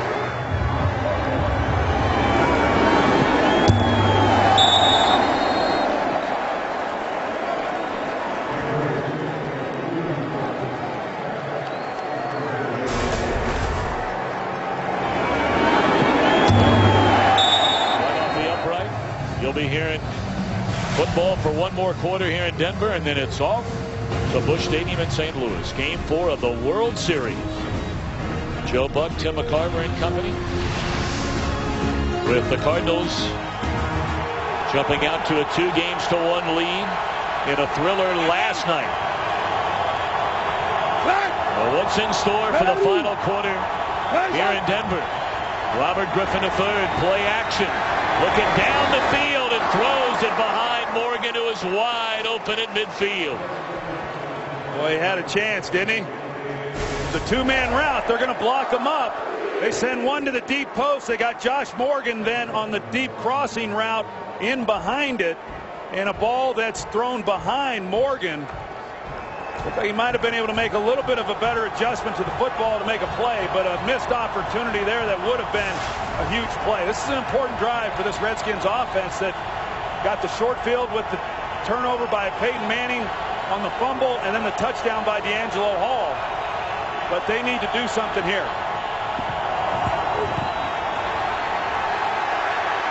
Looking for the home run ball down the field to Garcon and overthrown.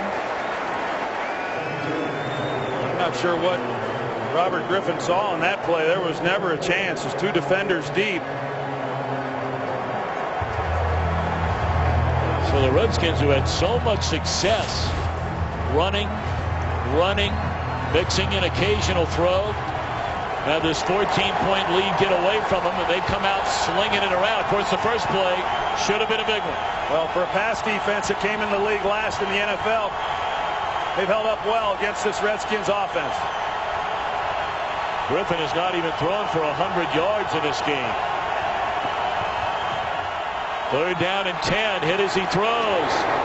And in and out of the hands of Robinson, and then nearly intercepted. This is a ball Aldrick Robinson just has to catch.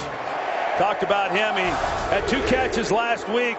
Did a nice job, but he dropped the ball against the Lions earlier in the year. That would have been the go-ahead touchdown, and this was an opportunity to at least come away with a first down on a drive that the Redskins really needed to try to do something to take away some of the momentum that this offense has created for Denver, and he fails to make the play. And then a shank off the foot of Rocca, and the Broncos are going to get the football at the Washington 35-yard line. Sav Rocca has been so good punting the ball today, and he picked a bad time to shank one.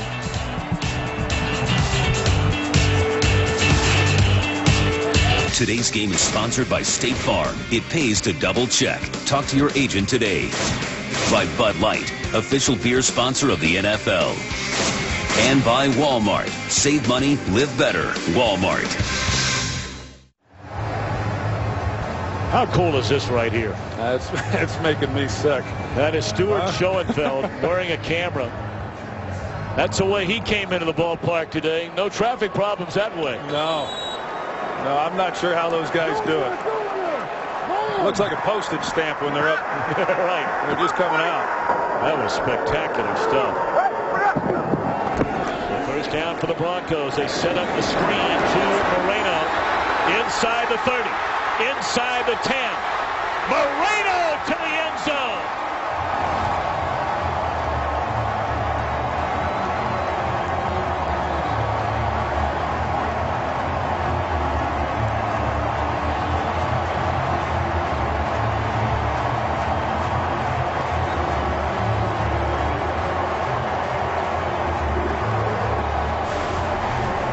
Well, watch St. Vital's and Manny Ramirez, the left guard and center, and the job that they do getting out. And Perry Riley's a guy that they've got to make the block on to free Moreno, and they're able to secure that. And then some pretty good blocking down the field as well, but a well-executed screen pass for the touchdown. Well, ever since that pick six into the arms of D'Angelo Hall, it's been 3 possessions for Denver, 3 touchdowns for Denver.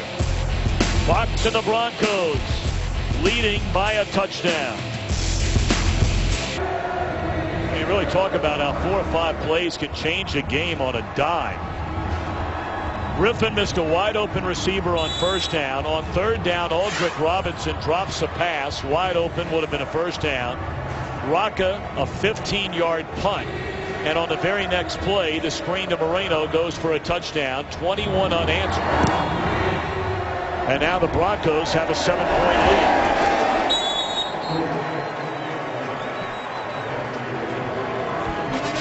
Well, next week on Fox NFL Sunday.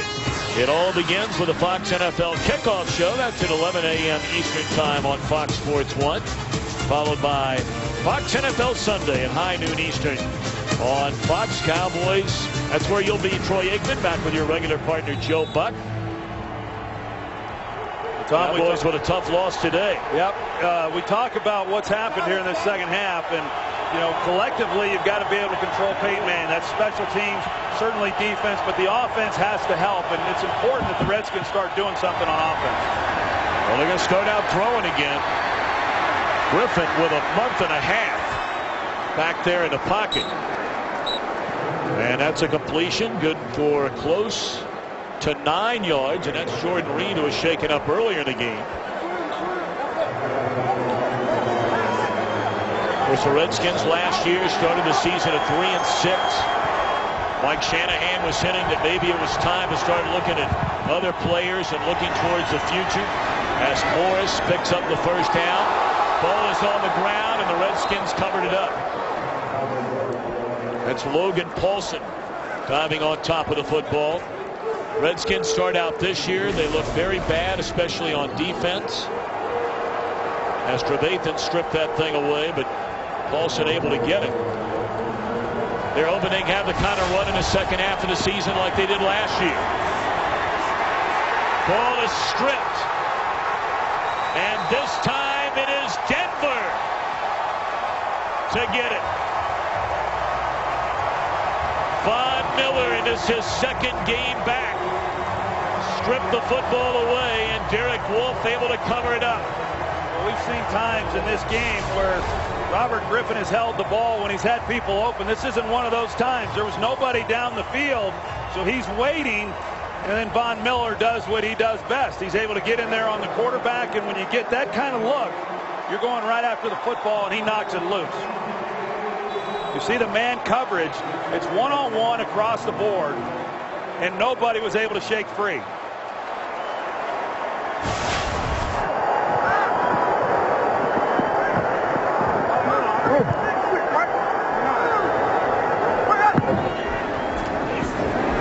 Manning to Moreno. Breaks one tackle. Spins away from another. Down to the 9-yard line.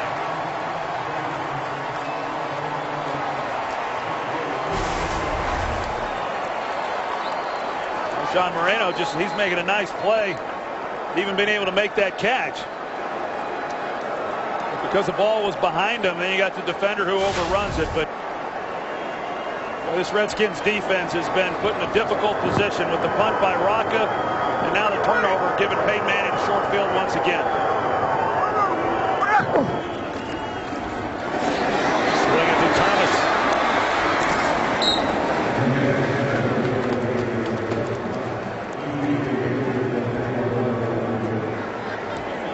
Just haven't been able to get anything. The Redskins haven't, throwing the football. Some of it's been good coverage, some of it has been some errant throws, and then some of it's been some drop passes. But all of it combined has just kept this Redskins offense from really being able to do a lot of the things that I thought they'd be able to do coming in. Manning eclipsing 300 yards passing once again. And short of a touchdown is Monte Ball. 3rd down and goal.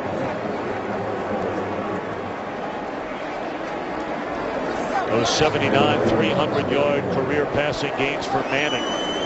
He owns that record in NFL history. Well, I can tell you what Monte Ball's thinking if he gets the ball on this play. That is just hang on to it. Did a nice job on the last one. He knows why he's in the lineup.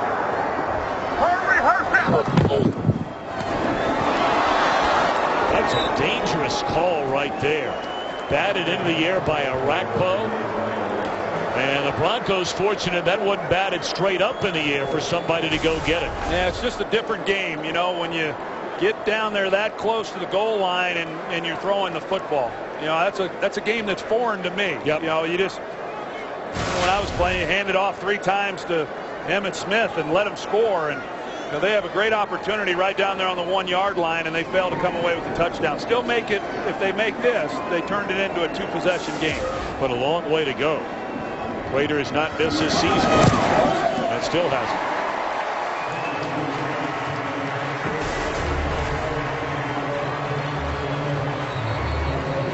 You talked about how good they've been down in the red zone, Tom, this season, and really good. The numbers that they've been able to put up, scoring over 70% of the time, touchdowns. So to get that close and then have to settle for a field goal, obviously very frustrating for Peyton Manning.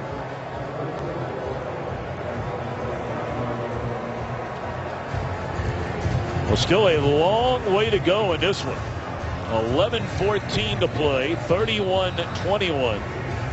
Von Miller causing that fumble a moment ago by Robert Griffin III, which leads to the field goal. Redskins have just really gotten away from their run game here in this second half. And it's not like they've been playing catch-up the entire second half. No, part of it is they had the short field. Of course, they lost the possession with the touchdown by D'Angelo Hall and then a short field with the fumble by Peyton Manning. So the numbers from that standpoint, a little bit misleading, but 24 unanswered points. And you can only hold Peyton Manning down for so long.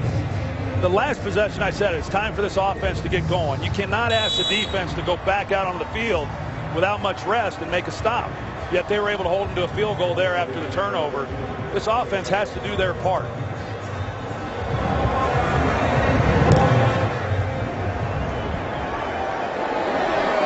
I want to get booted out of the end zone.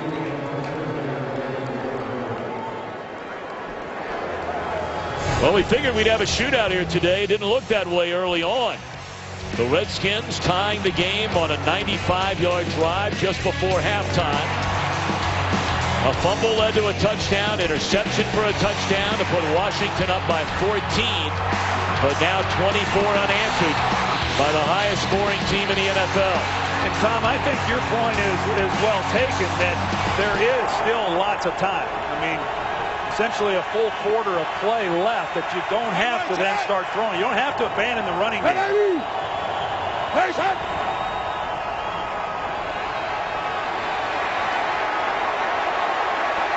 Flag comes down. That is an incomplete pass. Dropping back to throw it on first down was Griffin.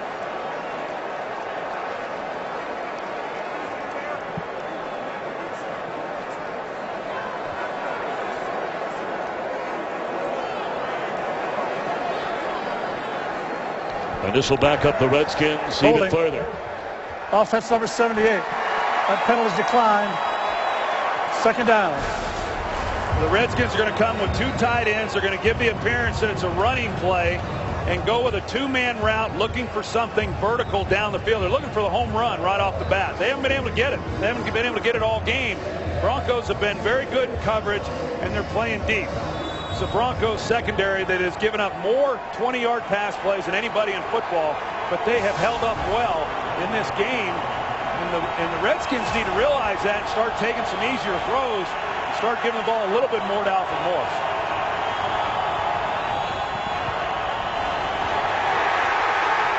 All the way back at the 5-yard line in the arms of Derek Wolfe. Boy, the hits beginning to really pile up now on Robert Griffin III. He's been taking hits ever since this game began, really. I mean, some shots outside the pocket, some of which he could have avoided, got the ball out. But those shots right in your face, like we just saw from Derek Wolfe, those are hard shots to absorb.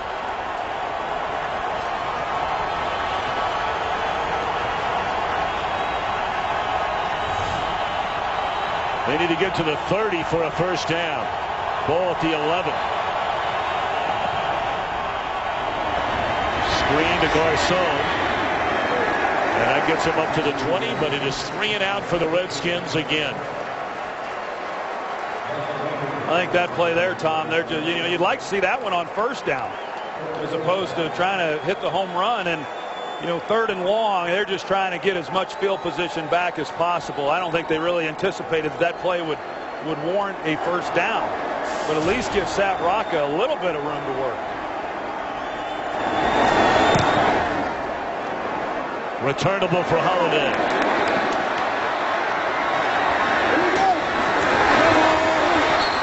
And he's run out of bounds at the 45-yard line.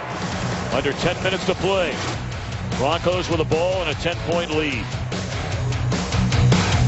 Sponsored by Pizza Hut, stuffing 3 cheeses into their croissants. Well, this weekend it's new. Been a wonderful weather weekend here in Denver, Colorado. Spectacular late Sunday afternoon. And the hometown Broncos now with 9:48 to play. Going to try and burn a little clock on the ground, but Moreno runs out of bounds. You know, the Redskins offense to end that first half, what a great drive they had, Tom. Down the field, ran the ball well, mixed it up a little bit, took time off the clock, and it was as if they emptied their bucket. You know, on that drive, they just really have not been able to get anything going offensively since that time. Bakari Rambo getting the start today for the suspended Brandon Merriweather. And the crowd has been booing regularly, with a number of Redskins being shaken up as if to imply guys are trying to slow down the pace of this Denver offense. NFC East. Well, the Dallas Cowboys really missed a big chance today. They led in that game with under a minute. The Lions did not have a timeout after the Cowboys kicked a field goal to go up 6. And the Lions bang, bang, bang go down the field and win it. And the Cowboys are back to 500 as a division leader. The Giants beat the Eagles, and don't look now, the Giants are only 2 games out of first place. Oh, stop. There's 10 games to go. You're right. I mean, you're right. When they hadn't won a game yet, you know, I was saying, hey, they're not out of it yet. And they put a couple wins together. That NFC East is going to be fun to follow. I don't know how good the football is, but it's going to be fun to follow. Yeah. There's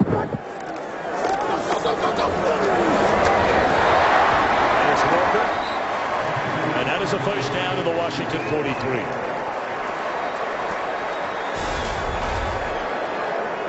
Well, this guy's been doing this a long time. It's pretty remarkable watching him.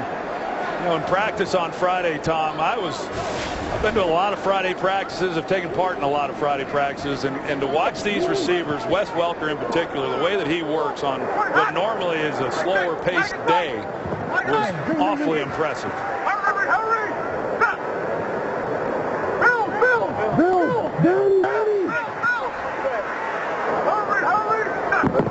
Burning nearly the entire play clock. Anderson still on his feet. And that is a first down carry. Playing in his first NFL game, C.J. Anderson.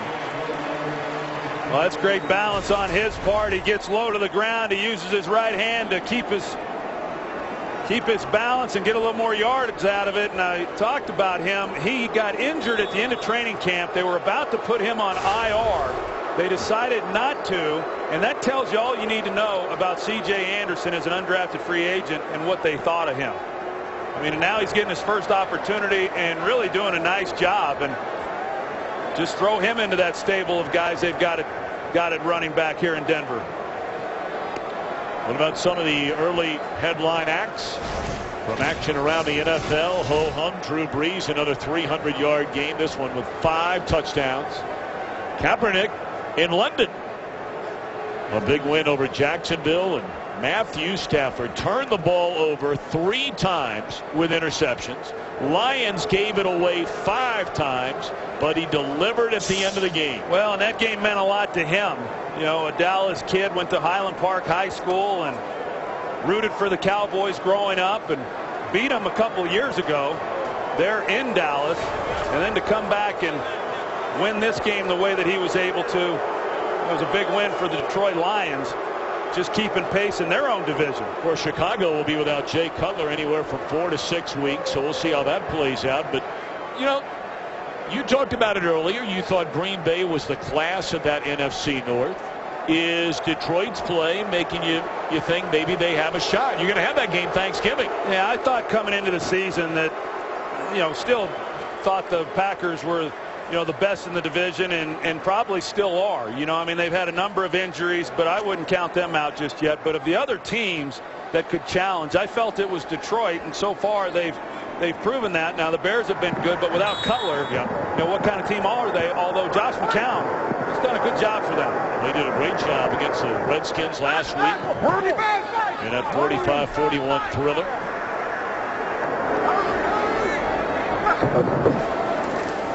Manning looking down the field. The ball's tipped, and it's intercepted.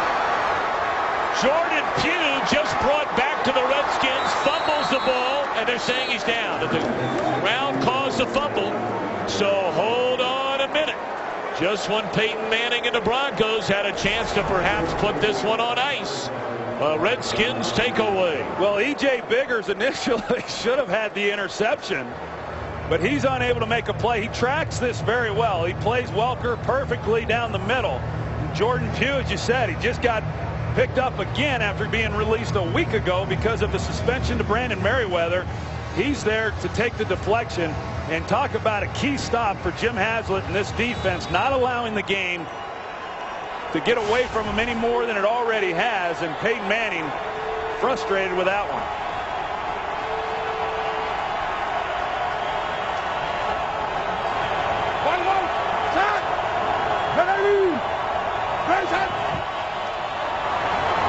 Finally going to give it to Morris, and this time no running room. If you can believe this, it's Alfred Morris carried on 3 straight plays, capping it off with a touchdown. The Redskins have had the ball on 4 possessions since, and that's the first time he's touched it. Well, they gave that same look that they tried to go downfield on the previous possession on first down, and Broncos weren't fooled at all. A 2-possession game here with 7:20 to play.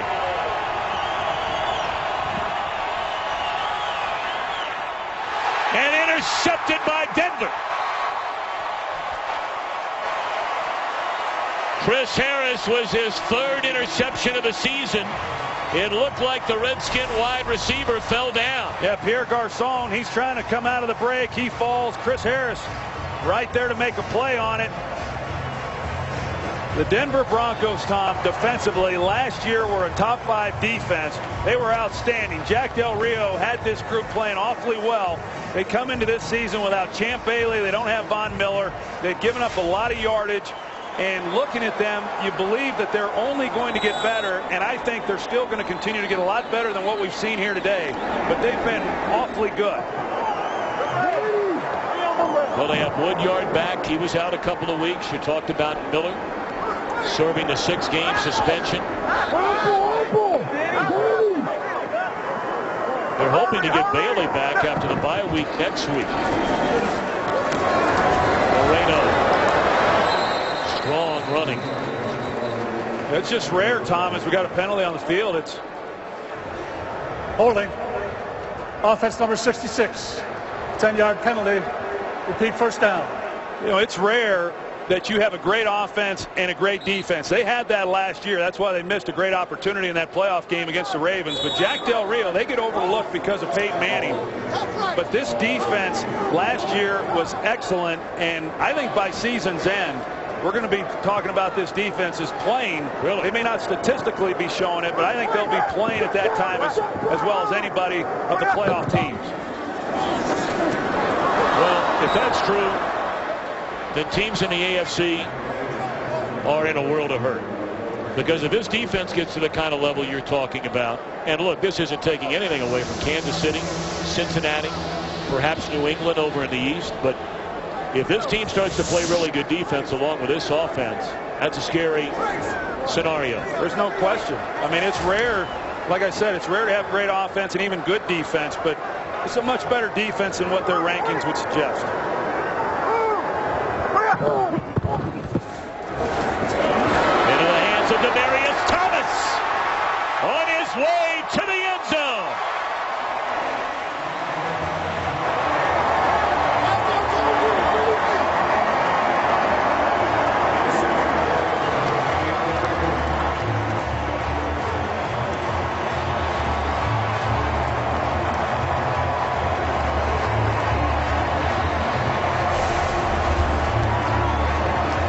Another screen pass. They got Zane Beadles and Manny Ramirez. They lead the charge. The blocking on the outside. They got a touchdown with no Sean Marino on the screen. And now they come back with Demaryius Thomas. Just an excellent job of execution. This offense is as good or better, better than advertised. They average 42. And they're a point after from 38. And still 6:35 to go. Things looking pretty good early on for RG3 and the Redskins, but been a tough go here in the second half.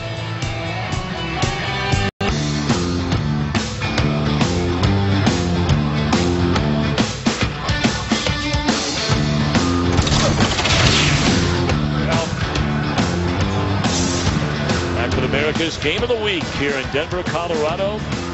Broncos fell behind 21-7 in the opening minutes of this third quarter. And now those 336 points through 8 games. The most in the history of the NFL by any team through 8 games. They've held it each and every week. But they have to keep putting up anywhere from 35 to 45, depending on the week, to keep up that pace.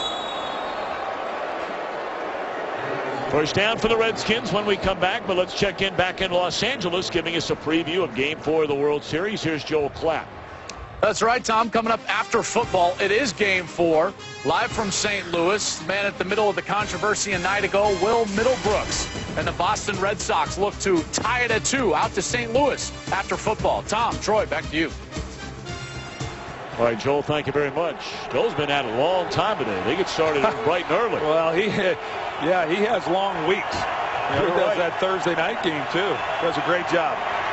OT presented by Lowe's coming up right at the end of this one, and then out to Busch Stadium in St. Louis. Catch made by Jordan Reed, and he's run out of bounds after a gain of 10. And with that catch there, Tom, the Redskins just now go over 200 yards of offense for the game, and this is an offense that came in 4th in the league, averaging well over 400 yards a game. So that kind of puts into perspective how good this defense has been for the Broncos. That's a straight drop by Reed.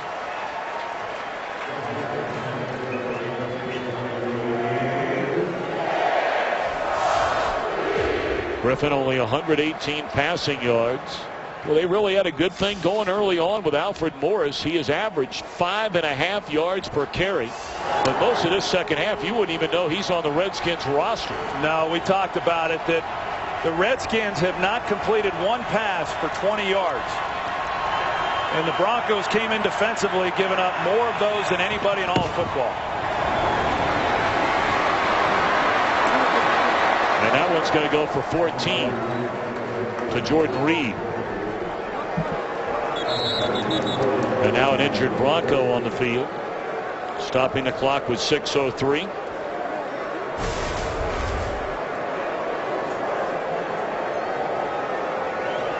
Garcon, they're just leveling Chris Harris. And he's the injured Bronco.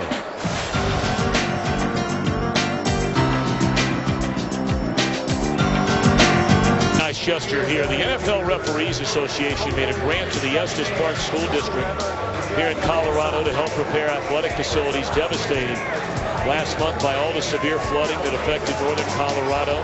Jim Quirk, the NFLRA executive director, presented that check earlier today to the school district principal Chuck Scott. That was an hour before the game, so all of us say thank you to the NFL Referees Association for that donation and their good work. Griffin hammered as he throws, and it's intercepted. That is another takeaway. That's that inside pressure that really has happened for a good part of this game on Robert Griffin right inside. This time it was Terrence Knighton. He's listed at 335 pounds, Tom. He's got to be at least 350. He's a big man. He comes right up the middle. He meets Corey Ruckensteiger. He just drives Robert Griffin right into the ground. He's trying to get the ball out of his hands. Can't get anything on it. Trying to make a play, and it's intercepted. Raheem Moore on the interception. After the play, personal foul, unnecessary roughness number 97 of the intercepting team. 15-yard penalty, first down, Denver. That's Malik Jackson. So Garcon a minute ago hitting Harris, which knocked him out of the game. Well, there have been more players that have been shaken up in this game, Troy, than any game I can remember in a long time. Yeah, I agree with that. I don't know how significant any of them are, but the number of players obviously being walked off the field, these trainers and this medical staff, they've earned their pay in this one. You know, perfectly legal hit by Terrence Knight, and he played it the way that you want him to do it. He's grabbing at his knee. You see, not the one that he had the surgery on last offseason.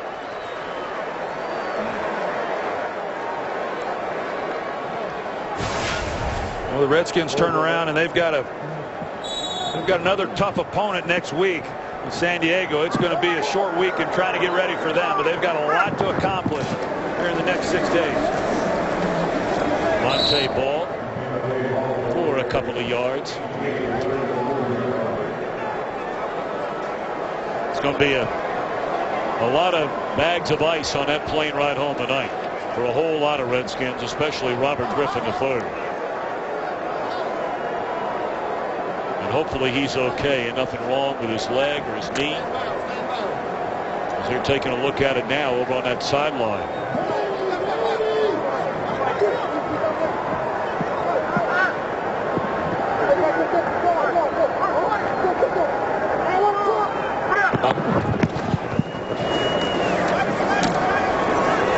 Ball dropped behind the line of scrimmage. Today's game produced by Richie Zions. Our director is Rich Russo.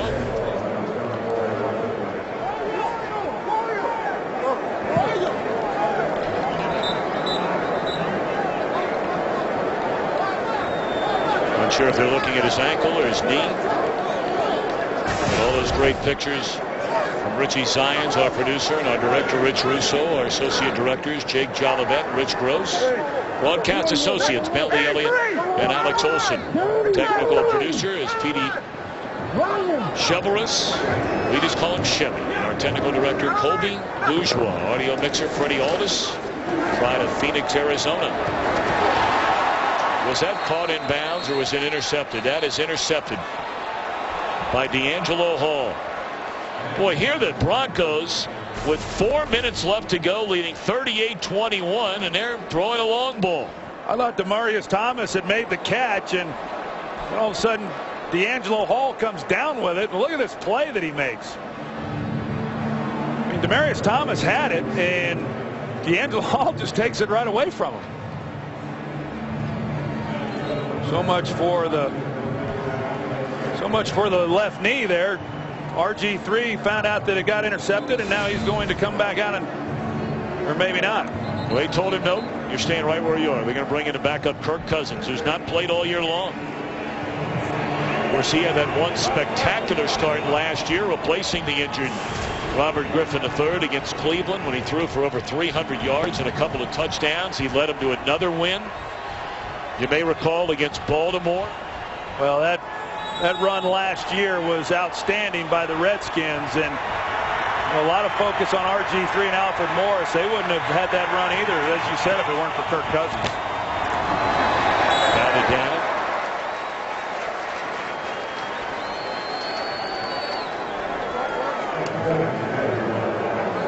Well, Troy, it's been a fun 3-week run with you once again this season. It's always a blast for all of us. Our statistician, Tom Barbary, our spotter, Scott Snyder, to join up with you and your entire crew while Joe's away doing baseball. So, as always, thanks for the hospitality and good luck the rest of the way. Of course, we're going all the way to the Super Bowl here on Fox.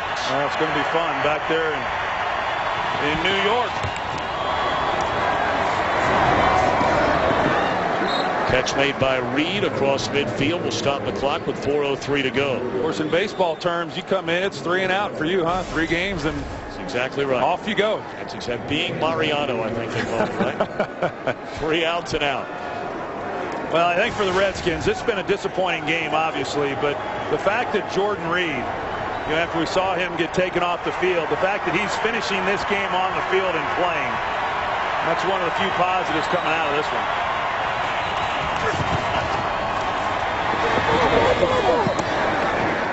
2nd down and 10.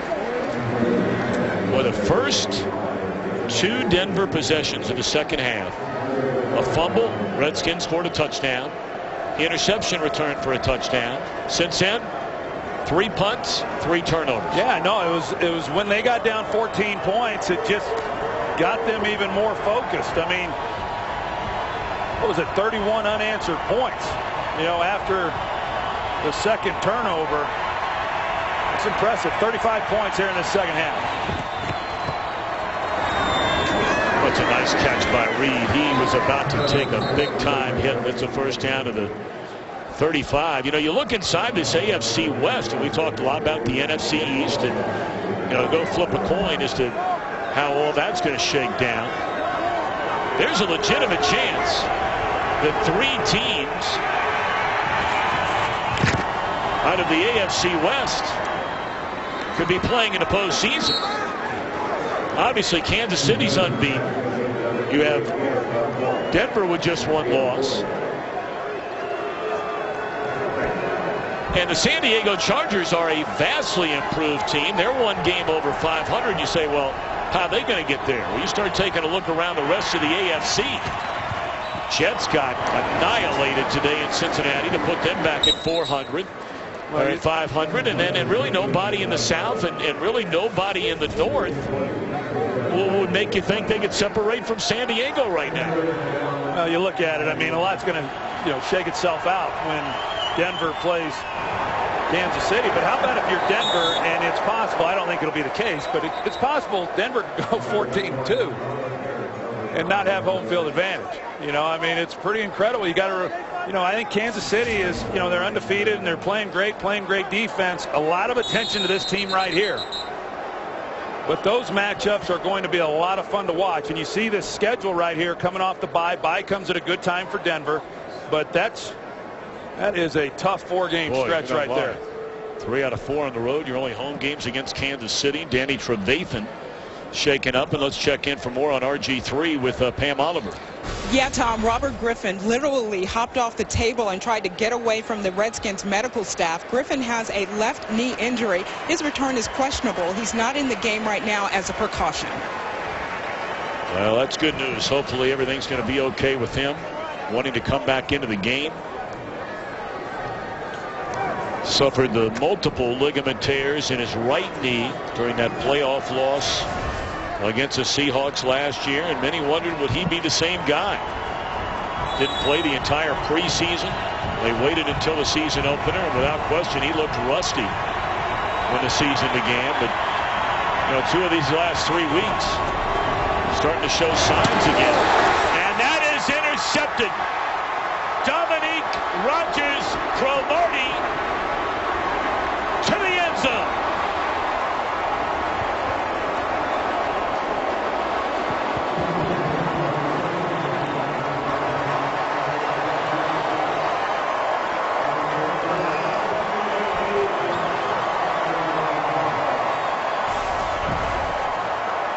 He's just cluing Kirk Cousins the entire way, and he drives on it. He's got great speed. I mean, even right here, he's just playing with Kirk Cousins. It looked like Kirk Cousins is gaining some ground on him to try to keep him from scoring, but there's no way you're going to catch DRC. He's got unbelievable speed, and John Elway clearly liking what he's seeing here this afternoon.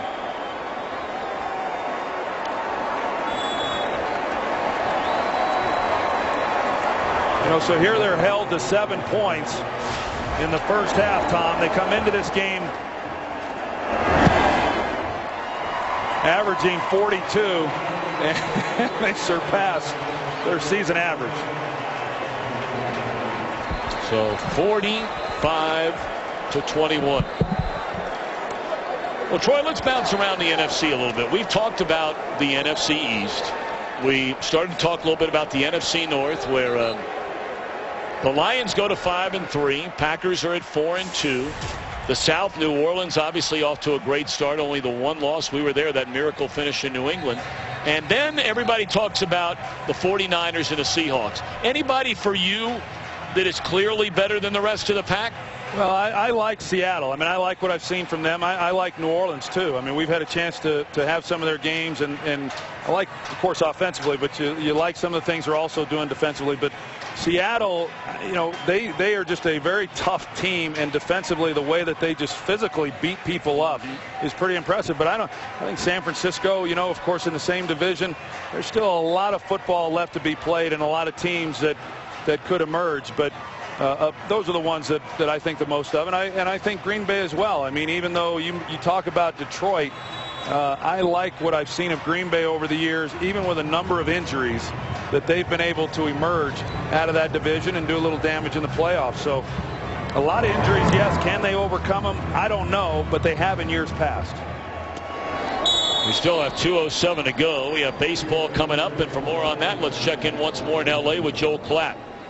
All right, thank you, Tom. And we will take you out to Boston, or excuse me, St. Louis for Game 4 of the World Series. After the OT, which is, of course, right here in L.A., Shane Victorino, a late scratch from the Boston lineup. So out to St. Louis after the OT. Back to you, Tom. All right, thank you very much, Joel. There you go. Look at Pat Bowlen, this celebrating his 30th season as owner of the Denver Broncos. He bought the team back in March of 1984.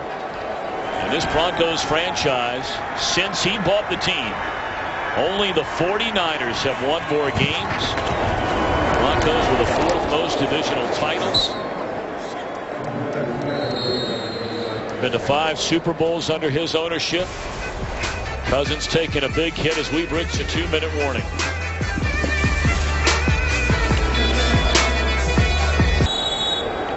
Well, there was no penalty on that last play where Cousins threw the football, but you can mark it down. There will be a fine handed out sometime during the week. The ball is intercepted by Sean Phillips, former Pro Bowl linebacker in the 3-4 with San Diego, having an excellent year with Denver. Rolling the dice there.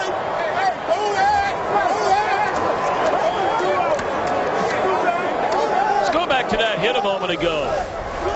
There was no penalty. This is Wesley Woodyard, and I mean, that is leading with a helmet right into the chin of Cousins. That's about as blatant as it gets, Tom, and they got a referee standing right there. That's his job. You don't miss those. There's no excuse for missing it. But here's the interception off the deflection by Sean Phillips. But it's amazing that Kirk Cousins was even able to get back up after that. That's a big time blow, you know, right to the headgear, right in the face, and they missed the call. Unexcusable. Well, for many of you just joining us, having watched the Arizona win over Atlanta, you look at the score at the top of your screen, you see 45-21. You're thinking, oh hum, another Denver game, and in the last 20 minutes of play, you'd be right. But Mike Shanahan, in his return to Denver, in the first minute of the second half, they scored 14 points to go ahead by 2 touchdowns. And ever since, it has been all Denver. Well, and as crazy as this sounds, I mean, unless you were watching the game, I thought Jim Haslett and his defense did a pretty good job. You know, I mean, they held up with a short deck. You know, I mean, they had some young players, and they hung in there. And the offense in that second half just did not help them at all. And you're not going to hold up long if that's the case. And you know, another good win for the Denver Broncos and John Fox. OT presented by Lowe's coming up next in Game 4 of the World Series from St. Louis. The Redskins' last 6 possessions: a fumble, a 3-and-out, a 15-yard punt, and 4 interceptions. And that will tie a ribbon around this one. So the Denver Broncos go to 7-1. Mike Shanahan, returning to a place he worked for 21 years, 14 as a head coach. 45-21. Broncos win it. More to come from here at Mile High in a moment.